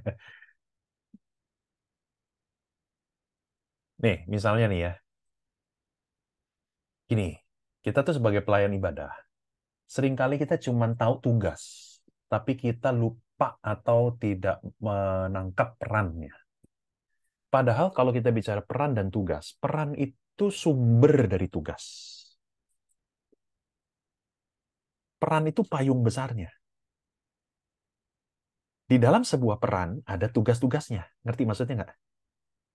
Misalnya, peran seorang ibu apa? Peran orang tua itu apa? Membesarkan anak misalnya ya, atau merawat, memelihara, mengasuh begitu kan? Itu pengasuh gitu ya, peran. Biasa kalau peran itu pakai kata benda, ya, pengasuh misalnya gitu, ya. Maka dari sini kita bisa jabarkan, kita bisa breakdown apa tugas-tugas dari seorang pengasuh. Ngerti yang saya maksud, saudara? Misalnya menyediakan kebutuhan basic buat anak-anak, ya kan? Apalagi itu ya, saudara bisa tambahin deh. Jadi kalau pengasuh, kalau peran biasanya pakai kata benda, kalau tugas biasanya pakai kata kerja. Ngerti ya?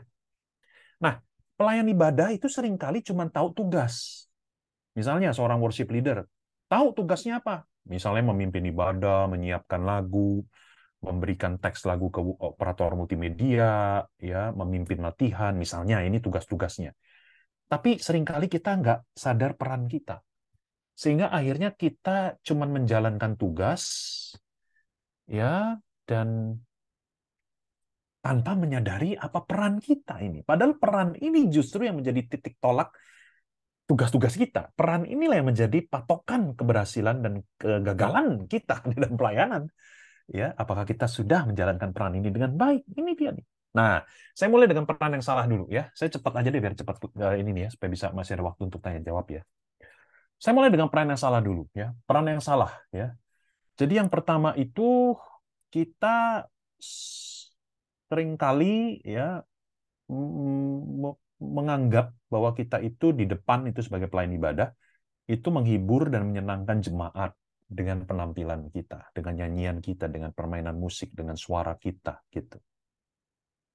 Nah, saya mau katakan tetot salah. Itu bukan peran kita. Ya, kecuali konser. Kalau konser iya. Tapi kalau ibadah bukan. Itu bukan peran kita. Karena sesungguhnya yang Menghibur jemaat itu adalah Roh Kudus. Ya, the comforter. Oke. Yang kedua, eh, kita juga jangan mengira, memandang bahwa kita ini punya peran sebagai usher, sebagai pengantar jemaat untuk menghadap dan menyembah di hadirat Allah. Sekalipun ini terdengar bagus, tapi secara esensial tetot salah. Karena Yesus Kristuslah yang mengantar jemaat kepada hadirat Bapaknya. Amin.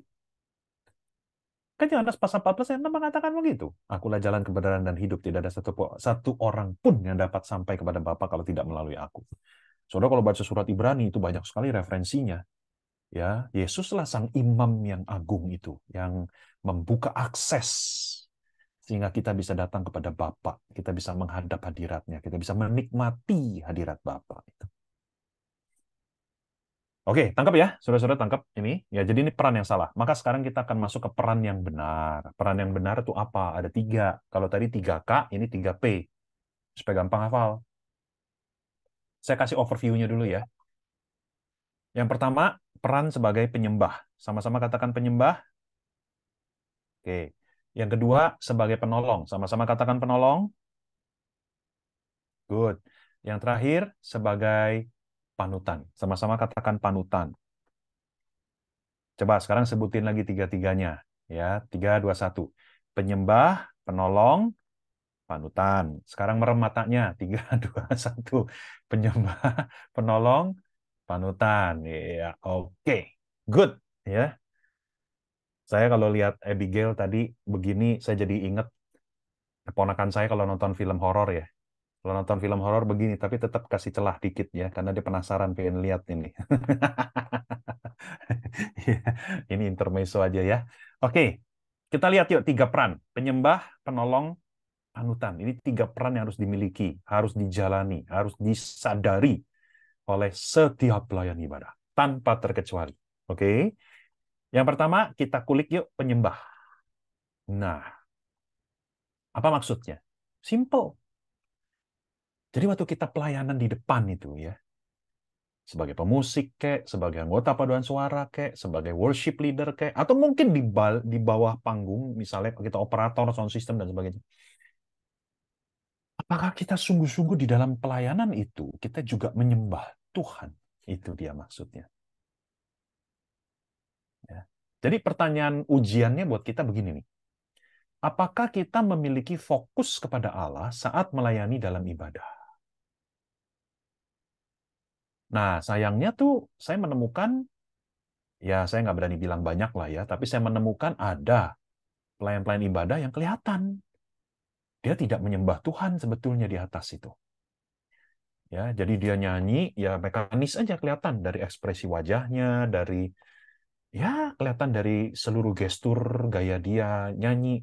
Jadi mekanis aja gitu. Tapi terasa dia tidak menyembah Tuhan itu. Terasa dia tidak sungguh-sungguh mengarahkan hatinya untuk memuji Tuhan itu. Padahal ini peran yang sangat penting, saudara-saudara. Karena begini, dengar ya baik-baik ya. Kita nggak mungkin bisa secara maksimal menuntun dan mendorong jemaat untuk menyembah Tuhan kalau kita sendiri tidak menyembah Tuhan. Make sense nggak? Make sense nggak? Saya ulangin ya.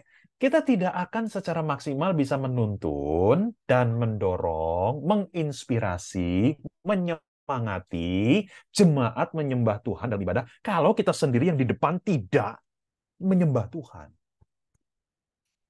Make sense nggak apa yang saya katakan ini? Iya kan? Lah, kalau saudara sendiri di depan nyanyinya mekanis, wajahnya lempeng,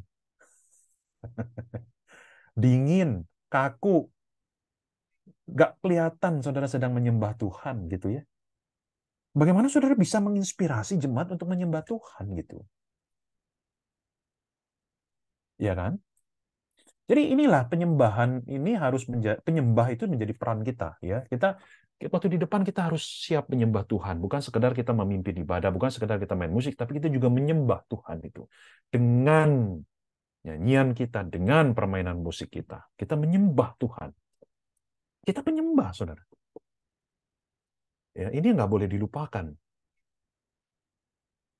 Nah, mungkin ada di antara kita yang bertanya ya, Pak Jimmy, gimana caranya kita bisa menyembah Tuhan padahal di saat yang sama kita kan harus mimpin ibadah nih.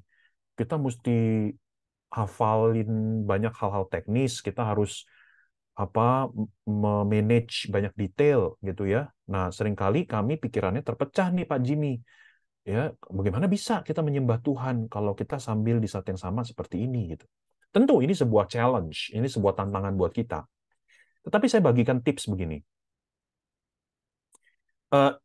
Betul, yang namanya pelayan ibadah itu memang dituntut multitasking. Ya, pelayan ibadah itu dituntut multitasking. Di satu sisi dia harus mengorganize detail-detail, ya.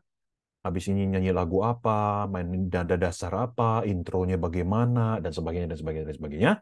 Tapi di saat yang sama juga kita harus menjadi penyembah, kita harus menyembah Tuhan, begitu ya. Memang kita dituntut multitasking, oke. Tetapi begini tips saya.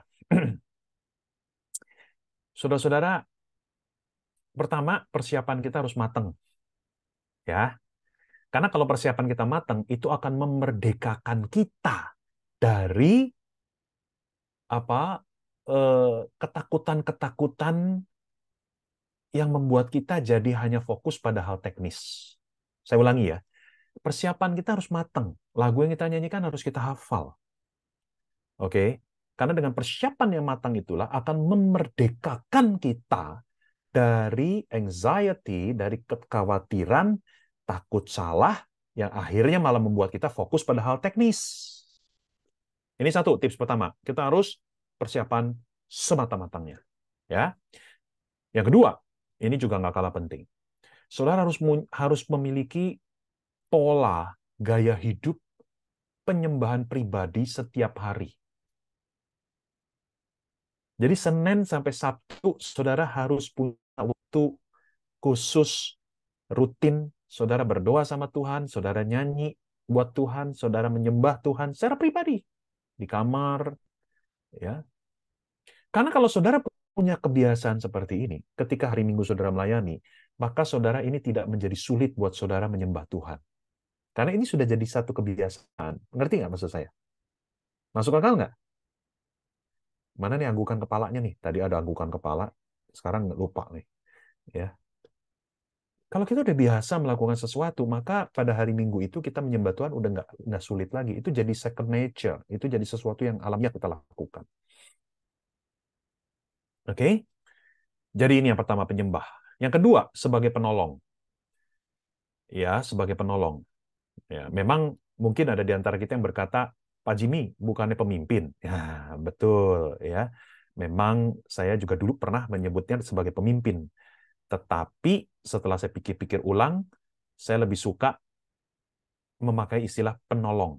Ya, penolong. Jadi saudara pemimpin pun juga diukur keberhasilannya kalau saudara menolong.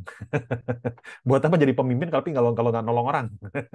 Ya, jadi sebagai penolong. Ya, nah. Oh ya, sorry ya, saya baru baca chatnya nih. Ternyata banyak yang respons ya. Wah, terima kasih. Oke. Ya, yes, thank you untuk responsnya ya. Bagus-bagus ini responsnya. Ya, oke. Baik. Nah, sebagai penolong ya, penolong. Jadi gini, pertanyaan ujiannya. Apakah di dalam pelayanan kita memandu dan membantu jemaat untuk menyembah Allah dalam ibadah? Saudara jangan anggap kecil pertanyaan ini. Pertanyaan ini implikasinya banyak banget. Misal, sebagai pemusik, apakah nada dasar yang kau pilih itu membantu jemaat bernyanyi? Ayo, tanya itu pada diri kita sendiri. Saudara, saya termasuk orang yang berpendapat bahwa nada dasar itu yang menentukan nada dasar itu adalah jemaat, bukan kita. Jadi harus sesuai dengan kemampuan jemaat, kalau menurut saya. Ya. Jadi jangan sampai kita sebagai worship leader, ya mentang-mentang kita ini adalah seorang penyanyi seriosa, semua nada dasar dinaikin. Lalu jemaat nyanyinya semua uratnya pada keluar semua mau putus.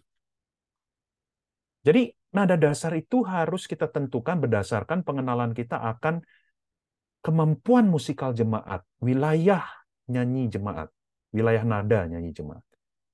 Nah, kita tentukan nada dasar itu berdasarkan itu, sehingga membantu jemaat bernyanyi, memudahkan jemaat bernyanyi. Nggak ketinggian, nggak kerendahan. Gitu. Apalagi, misalnya intro. Saudara bikin intro yang begitu luar biasa, keren, gitu ya. Intronya di do sama dengan A, nyanyinya di do sama dengan C, misalnya.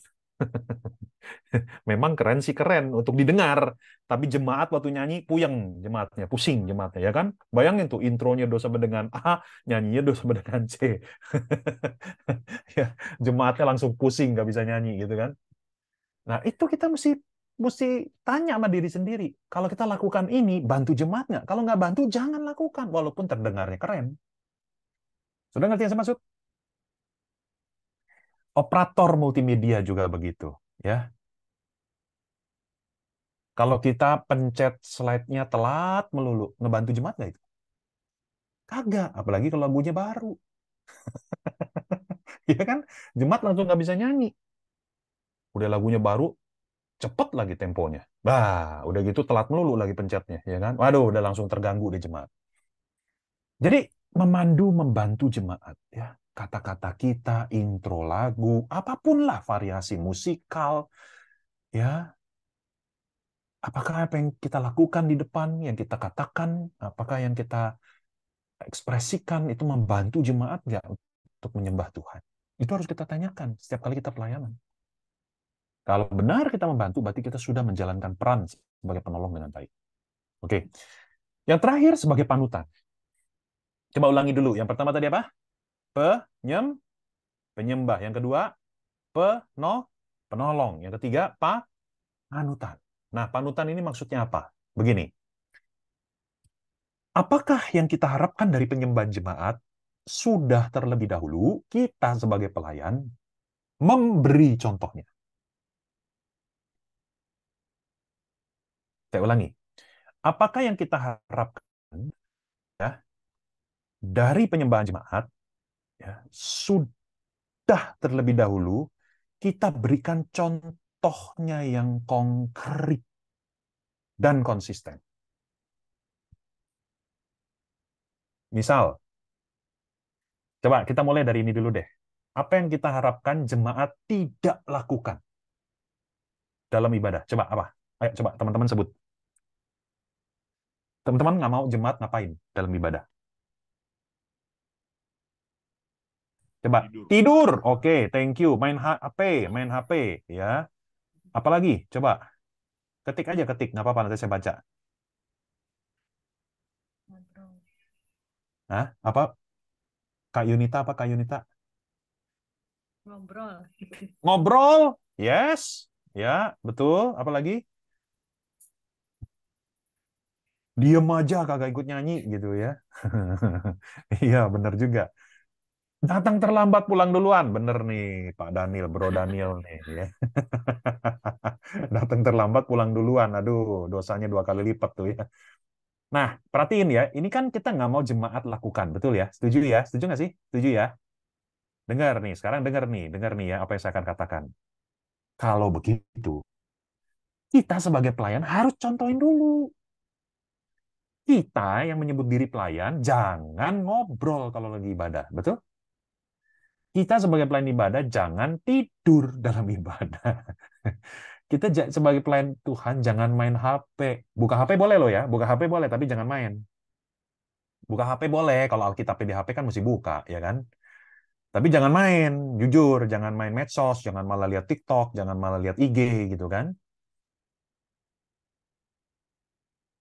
Diam aja nggak nyanyi, ya kan? Nah, kita sebagai pelayan, tunjukin dulu, contohin. Kita juga jangan diam waktu nyanyi. Kita juga jangan datang terlambat. Kita juga jangan pulang duluan. Kita harus jadi panutan. Itu maksudnya. Nah, sekarang saya balik. Apa yang kita harapkan jemaat lakukan dalam ibadah? Apa coba? Ayo, tulis aja, ketik aja.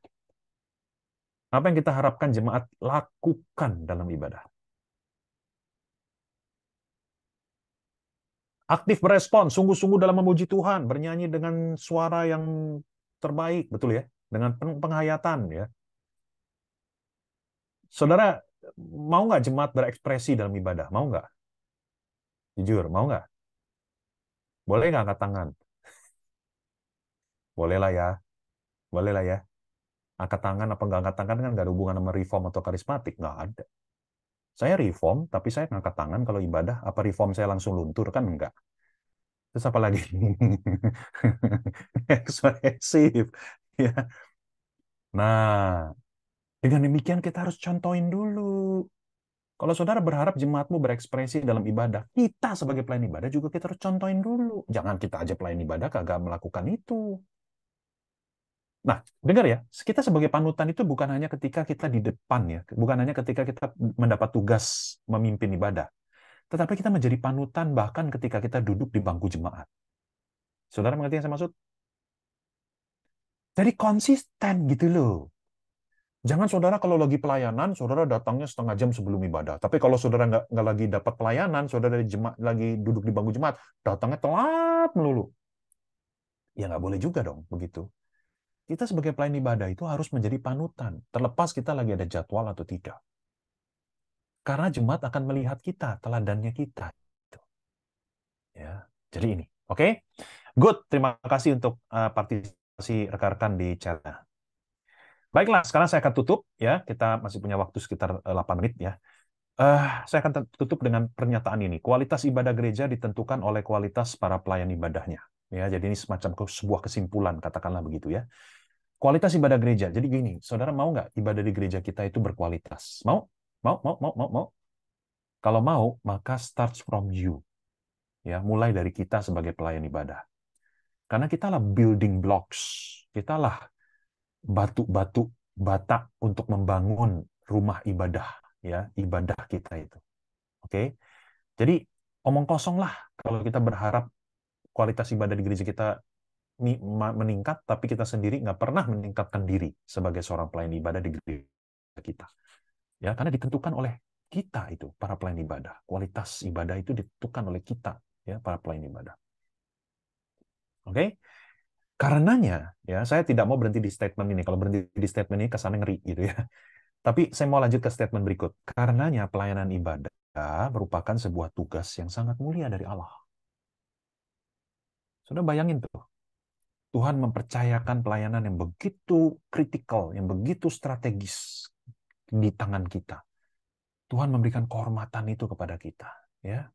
Seharusnya kesadaran ini membuat kita tidak lagi asal-asalan di dalam pelayanan, tapi kita mulai malam ini kita mau berkata, Tuhan, aku mau bersungguh-sungguh. Pakai aku Tuhan, supaya melalui pelayananku, melalui pelayanan timku, ibadah di gerejaku boleh menjadi sebuah ibadah yang bukan hanya berkenan kepada Tuhan, tetapi juga menjadi sebuah perjumpaan yang indah antara umat Tuhan dengan Engkau sendiri ya Tuhan. Nah, itu. Ya. Oke, baik saudara-saudara, demikian saya selesaikan ya. Thank you untuk atensi perhatian saudara-saudara sekalian. Saya akan kembalikan kepada host ya untuk mungkin kalau ada waktu kita bisa bertanya jawab. Silakan. Ya, terima kasih untuk pemaparannya, Pendeta Jimmy.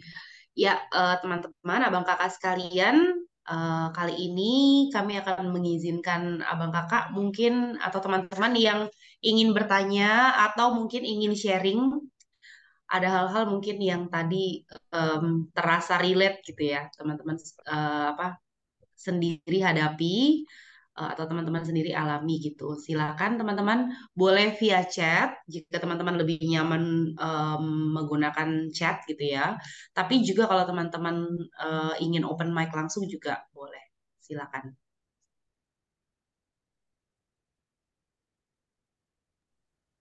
Pak Jibi, kalau ada jemaat yang tidur kalau kita pas khotbah gimana, Pak? Saya merasa tersinggung sebetulnya, tapi nggak bisa berbuat apa-apa begitu. Makasih, Pak. Pak Togi ya yang nanya ya. Oke, ini ada Ibu Lydia juga ya bertanya ya. Mau ditampung dulu atau mau saya langsung jawab atau gimana enaknya? Sepertinya lebih enak langsung dijawab dulu ya, Pak. Langsung jawab ya, langsung jawab ya. Ya. Oke, tapi Mm-mm. semoga abis ini Ibu Lydia bisa berkesempatan ya. Ya. Oke, Pak Togi tadi yang nanya ya. Jangan kecil hati Iya, Pak Pak Togi. Togi. Paulus khotbah aja ada yang tidur kok, bahkan sampai jatuh dari jendela, ya kan? eh ya, jadi jangan berkecil hati Pak Togi. Saya juga dalam pengalaman saya sebagai pengkhotbah udah kenyang juga sih saya ngeliat orang-orang tidur dengerin saya khotbah ya. Ya nggak apa-apa juga lah gitu ya. Pasti adalah yang begitu kali. eh Kalau saya sih punya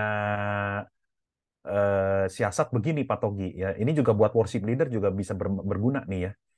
Jadi gini loh, kalau kita lagi pelayanan di depan gitu ya, terus kita kan lihat jemaat nih, ya kan? Nah, kalau kalau kita tuh lagi pelayanan gitu, kita fokusnya tuh jemaat yang seneng, jemaat yang semangat gitu. Jadi jangan fokusnya sama jemaat yang tidur, yang diem. Sebab kalau kita fokusnya sama mereka, ya ini ada yang tulis nih si siapa nih? Elvin ya, Eutikus sampai tewas. Untung kita belum sampai ada yang mati ya, Pak Togi ya. Baru tidur aja masih oke lah. Jadi kita jangan fokusnya pada yang lemes, yang nggak semangat. Kalau kita hanya fokus pada itu, kita akan down. Itu akan demotivated gitu. Ya, makanya kita ini sebenarnya rumus public speaker loh. Rumus public speaker kalau kita belajar public speaker secara umum pasti akan dikasih tahu rumus ini. Ya, artinya kita jangan fokus pada audiens kita yang lemah, audiens kita yang nggak antusias, tapi kita fokusnya pada audiens yang antusias. Gitu. Makanya kenapa saya sebagai pembicara di Zoom, saya suka kalau peserta itu tampilin on cam gitu, karena itu akan jadi psychologically feedback buat saya, ketimbang semua nggak ada mukanya gitu ya, kayak saya ngomong sama tembok gitu kan nggak enak gitu berasa. Mungkin ada pembicara yang lebih bagus dari saya yang bisa begitu ya, tetap nggak terpengaruh, tapi saya kan nggak sehebat mereka ya, saya masih mau lihat gitu wajah dari para peserta gitu ya. Gitu sih kalau usulan saya Pak Togi ya. Jadi nggak usah fokus lah sama yang begitu-begitu ya, tapi kita fokus yang rindu dengar khotbah, yang semangat, yang seger gitu ya. Itu akan memompa apa semangat kita untuk berkhotbah dan pelayanan juga gitu. Oke, Oke. silakan. Ya, terima kasih. Thank Sekarang you Pak Togi pertanyaannya. ya, sekarang lanjut ke Kali Diakori. Silakan, Kak. Terima kasih Kak Abigail. Selamat malam Pak Jimmy. Saya ingin bertanya, tadi kan kita ngomong soal keunggulan gitu ya, bagaimana seorang pelayan itu mau going extra mile gitu. Nah, dalam pengalaman saya, kadang kita di awal-awal gitu ya, ketika kita awal melayani atau mungkin misalnya kita level up lah gitu ya dalam pelayanannya, misalnya dulu cuman sekedar di PJ, terus jadi lebih meluas gitu. Ada perasaan eager untuk apa ya, step up gitu ya, untuk going extra mile. Tapi makin kelamaan itu jadi seperti apa ya, kayak kayak tidak ada lagi dorongan yang kuat gitu untuk going extra mile, atau ya tadi seperti yang Bapak bilang soal untuk menjadi pelayan yang unggul gitu. Jadi, nah kalau misalnya seperti itu, apakah memang ada permasalahan dengan karakter gitu? Apakah memang maksudnya bukannya merasa tidak mau memberikan yang terbaik, tapi kayak ini gimana lagi ya level up-nya, atau gimana lagi ya going extra mile-nya gitu. Kalau misalnya ada pemikiran seperti itu, apa yang kira-kira perlu diperbaiki gitu dari seorang pelayan? Terima kasih. Ya, oke, thank you Kak Lydia. Ini pertanyaannya bagus ya, sangat praktikal. Saya coba jawab secara umum aja dulu ya, secara umum ya. Jadi kalau kita bicara tentang seseorang yang tadinya mau excellent, tetapi along the way menjadi surut begitu ya, atau merasa gue bisa ngapain lagi gitu ya, jadi bingung sendiri gitu ya. Barangkali kita mesti lihat ada beberapa faktor juga sih yang bisa menyebabkan orang seperti itu. Jadi tergantung faktornya nih. Jadi faktornya kalau ketemu baru kita bisa temukan solusi yang lebih tepat gitu ya. Misalnya ini yang langsung muncul di kepala saya aja ya, berdasarkan pengalaman interaksi saya dengan banyak orang. Bisa begini juga kan, orangnya memang awalnya semangat mau memberi yang terbaik, tetapi akhirnya loyo. Kenapa? Karena dia merasa nggak diapresiasi. Bisa ada yang begitu juga, ya kan? Karena nggak ada yang pernah ngucapin terima kasih, nggak ada yang pernah appreciate dia di dalam pelayanan gitu ya. Nah, ya saya cuma mau mengatakan bahwa di satu sisi Ini saya bisa maklumi sangat manusiawi ya, ketika kita melakukan sesuatu begitu bagus, tapi nggak ada yang pernah appreciate, apalagi dalam jangka yang panjang, itu akan sangat melemahkan motivasi, semangat kita. Jadi sangat manusiawi, sangat, sangat, sangat, sangat manusiawi. Tetapi di sisi yang lain, barangkali tanpa membuat ini jadi klise kedengarannya, tapi ya bolehlah kita juga secara berkala melihat motivasi kita di dalam pelayanan ya. Apakah betul pelayanan kita akhirnya sudah berubah menjadi ajang kita ingin mendapat pengakuan dari orang lain? Ini juga kita perlu introspeksi diri secara jujur. Karena kalau itu yang terjadi, ya pantas saja kita jadi malas pelayanan kan, karena kita nggak pernah di-appreciate sama orang selama ini. Apalagi faktor lain, misalnya tidak ada dukungan secara baik institusional, secara resource dari pihak gereja. Ada yang begitu. Saya berapa kali lah dapat cerita sedih, satu dua orang yang punya idealisme yang tinggi dalam pelayanan, dia pingin ini, pingin itu. Baru kemarin nih, 2-3 hari lalu saya ketemu sama seorang pelayan yang ngobrol sama saya, tiba-tiba di tengah ngobrol dia curhat gitu pengalaman dia di gereja dia yang sebelumnya ya. Jadi dia ini seorang pemusik ya. Jadi dia punya idealisme yang luar biasa, dia pingin begini, pingin begitu, dan semua idenya bagus sebetulnya. Ya, bagus kalau bisa direalisasikan, ini sebenarnya juga buat kemajuan gereja sendiri. Tetapi dia nggak mendapat dukungan dari majelis ya. Kayak dianggap sepi, akhirnya dia jadi kayak sia-sia gitu. Ngerti maksudnya ya? Kan gini loh, rumusnya gini, orang yang idealis itu orang yang paling gampang kecewa di gereja. Orang yang idealis itu orang yang paling gampang kecewa di gereja. Tapi bukan berarti kita nggak boleh idealis, justru harus idealis ya. Kita harus punya idealnya gimana gitu ya. Tapi ya di satu sisi kita harus sadar, kalau kita punya ideal sesuatu yang ideal, tentu kita harus siap kecewa. Itu gitu aja ya poin saya. Nah, faktor lainnya kayak apa misalnya? Misalnya karena kita kurang exposure, bisa juga. Ya, bisa juga. Maksudnya exposure tuh gini, kita udah begini, udah begitu, terus kita bingung nih mau ngapain lagi.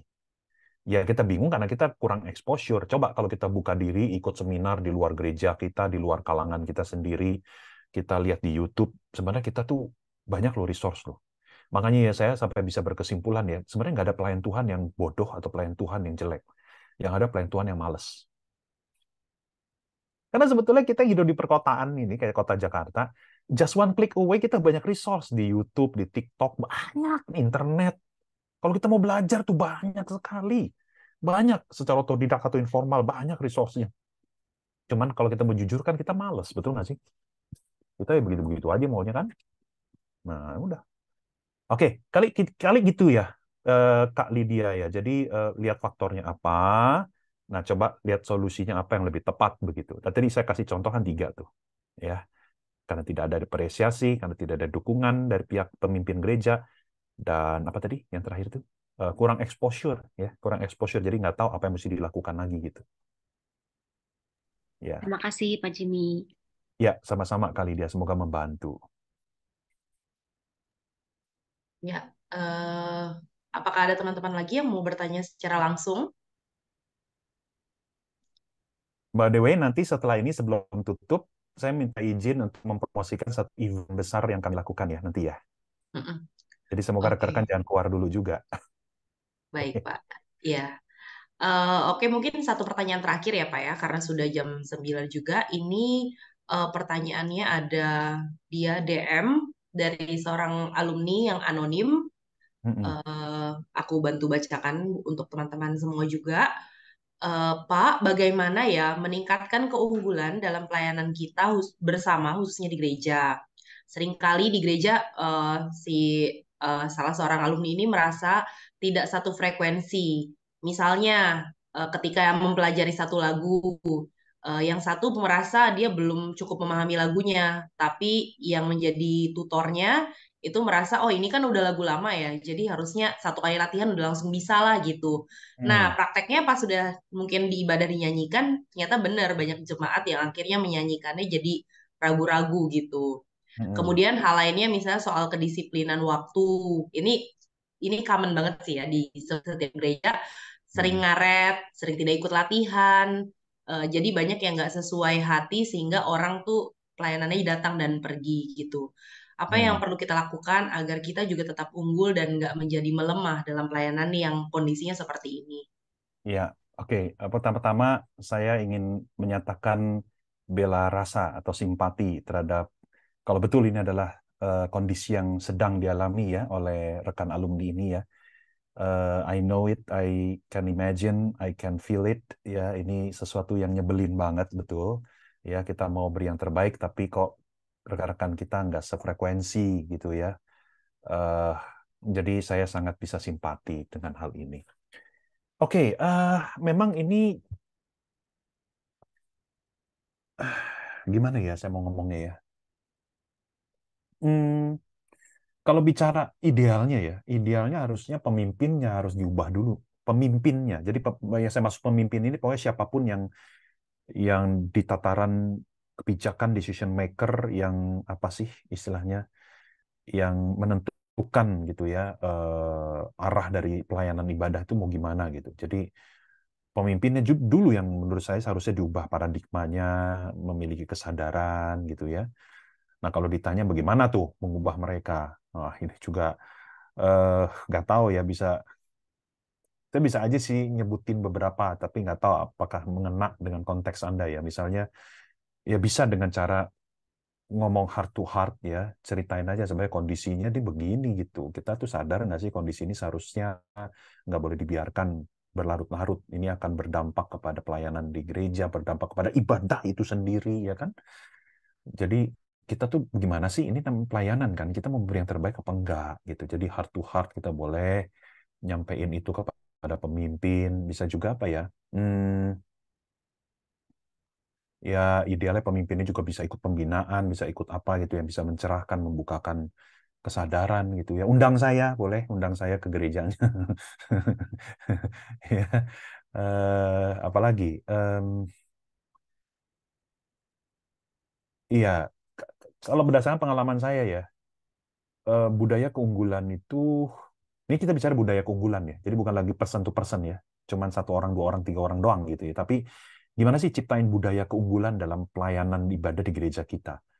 Menurut saya ya, salah banyak success story yang saya lihat dari beberapa gereja itu karena pemimpinnya memang sangat ngedrive.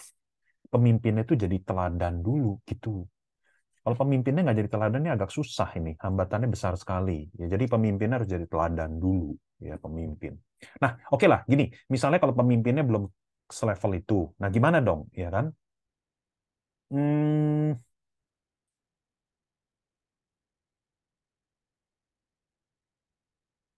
wah, saya nggak punya solusi yang benar-benar mungkin jitu kali ya, tapi saya kok terpikirnya mungkin kita bisa pelan-pelan, kita yang punya spirit of excellence itu pelan-pelan menularkan ke rekan pelayan kita yang kita yakin kita bisa eh, mendapatkan spirit yang sama ini. Jadi pelan-pelan gitu ya. Jadi daripada nungguin pemimpin, ya mulai dari level grassroots-nya aja deh.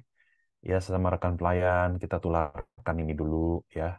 Kita kasih keteladanan, kita ngobrol sama mereka. Yuk semangatin mereka, yuk sama-sama yuk kita bangun pelayanan yang baik misalnya gitu ya.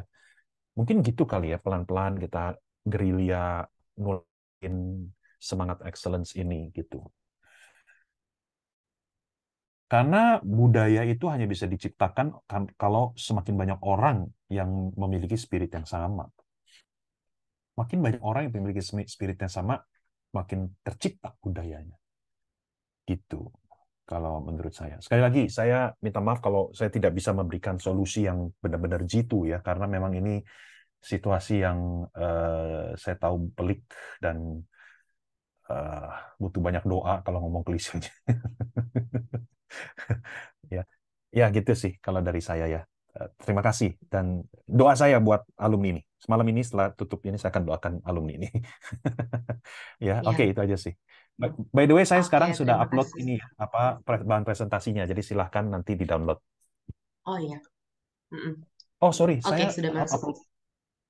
Saya kirimnya ke Abigail secara pribadi. Sorry. Saya Oh ulangi ya. iya ya. Sorry. Ya, baik. Uh-uh. Iya, teman-teman dan Pak Jimmy, mungkin karena kita juga dibatasi oleh waktu, jadi ini memang masih ada satu pertanyaan lagi dari Carolina, cuma mungkin ini bisa dijawab di minggu depan aja ya, Pak ya. Uh, Oke, Hmm. silakan kepada Pak Jimmy tadi ada yang ingin disampaikan, Pak. Oke, baik. Terima kasih teman-teman. Saya janji saya akan presentasi ini tidak lebih dari 2 menit. Ya, tunggu. Masalahnya belum keluar share screen-nya. Sudah, Pak. Sudah, Tadi Pak. sudah. Hah, masa sih? Tadi Sudah. sudah. Sekarang tutup lagi. Nah, ini Nah, sudah. Sudah ya? Oke, rekan-rekan, ya dalam 2 menit saya akan sampaikan ini ya. Semoga ini bisa menjadi informasi yang penting buat kita, berharga buat kita juga.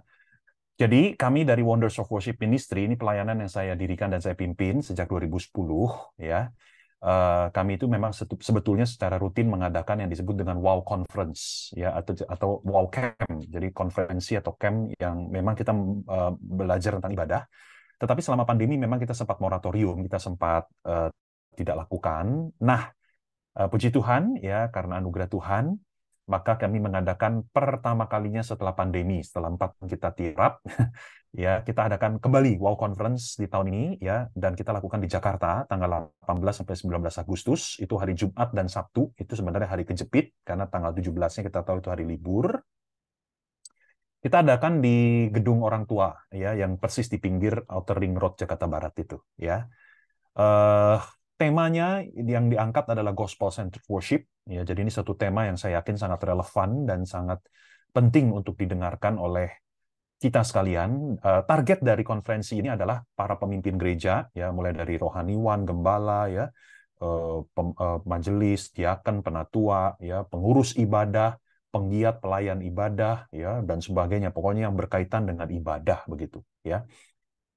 Ini tema yang sangat penting untuk kita dengarkan ya, dan ini berdasarkan dari Filipi pasal 1 ayat 27 ya. Dan di dalam event ini kami ada 4 plenary ya, 4 pleno. Yang pertama adalah Gospel Centered Worship yang akan saya bawakan sendiri. Kemudian dilanjutkan dengan plenary kedua, Gospel Centered Sacraments, yang akan dibawakan oleh Pendeta Dr. Yowas Adi Prasetya.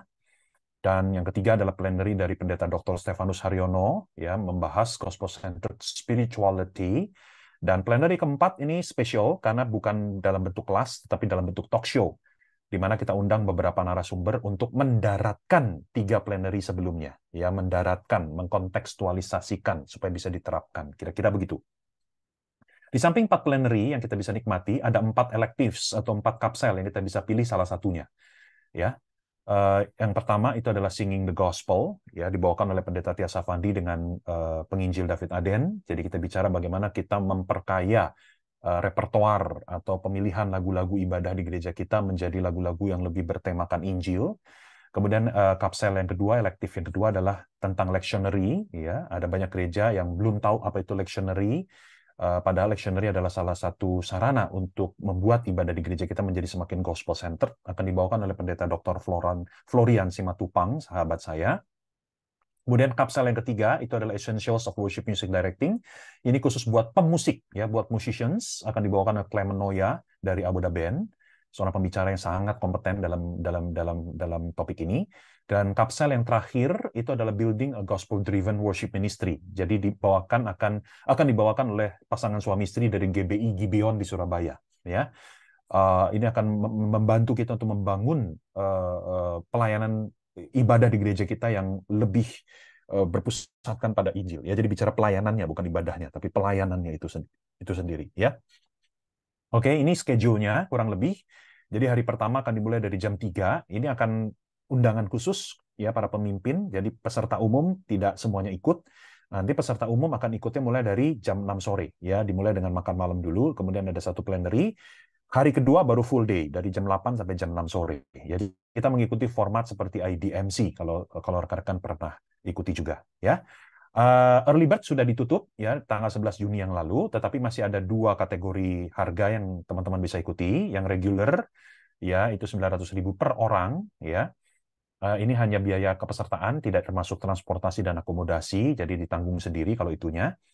Kalau mau mendapat harga yang lebih murah, kita bisa langsung 5 orang daftar dari gereja yang sama. Ya, ini harga group of 5. Jadi per orang itu 750.000. Oke, baik itu saja. Kalau mau mendaftar bisa menghubungi saya atau bisa screenshot ya layar ini karena ada informasinya di bawah.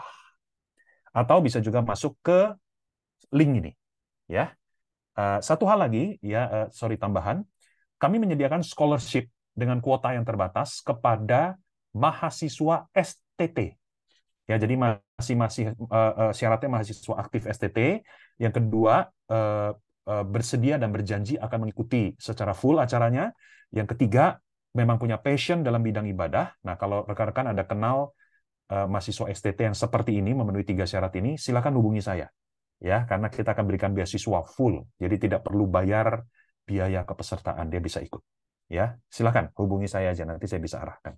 Ya, sementara ini masih ada kuotanya. Baik, itu saja. Terima kasih untuk kesempatan saya bisa mempromokan ini. Saya berharap dan menunggu kehadiran rekan-rekan. Ya, terima kasih. Tuhan Yesus memberkati. Ya, terima kasih kepada Pendeta Jimmy. Berikutnya mungkin aku serahkan kepada Kak Luse. Apakah ada pengumuman, Kak, dari pengurus? Ini pertanyaan Ibu Reolina saya sudah screenshot ya. Nanti minggu depan saya akan Oh, jawab ya. iya, baik. Sebelumnya langsung ditutup aja sama Pak Jimmy, tutup dalam doa Oh dulu. iya, oke. Oke, langsung saja ya. Iya, Mari iya. rekan-rekan kita akan tutup di dalam doa ya. Bapa di dalam surga, kami bersyukur kesempatan kami boleh kembali belajar Tuhan, hal-hal yang baru atau ada juga hal-hal lama yang kami sudah lupakan tapi diingatkan lagi. Terima kasih untuk semua berkat-berkat Tuhan sudah berikan kepada kami. Tolong kami Tuhan, kami tahu di dalam dunia pelayanan ini tidaklah mudah. Seringkali apa yang kami dengar Tuhan tidaklah dengan begitu gampang kami terapkan Tuhan. Tetapi disinilah artinya kami butuh Engkau, kami butuh hikmat-Mu, kami butuh kekuatan-Mu, kami butuh kuasa-Mu ya Tuhan untuk memampukan kami.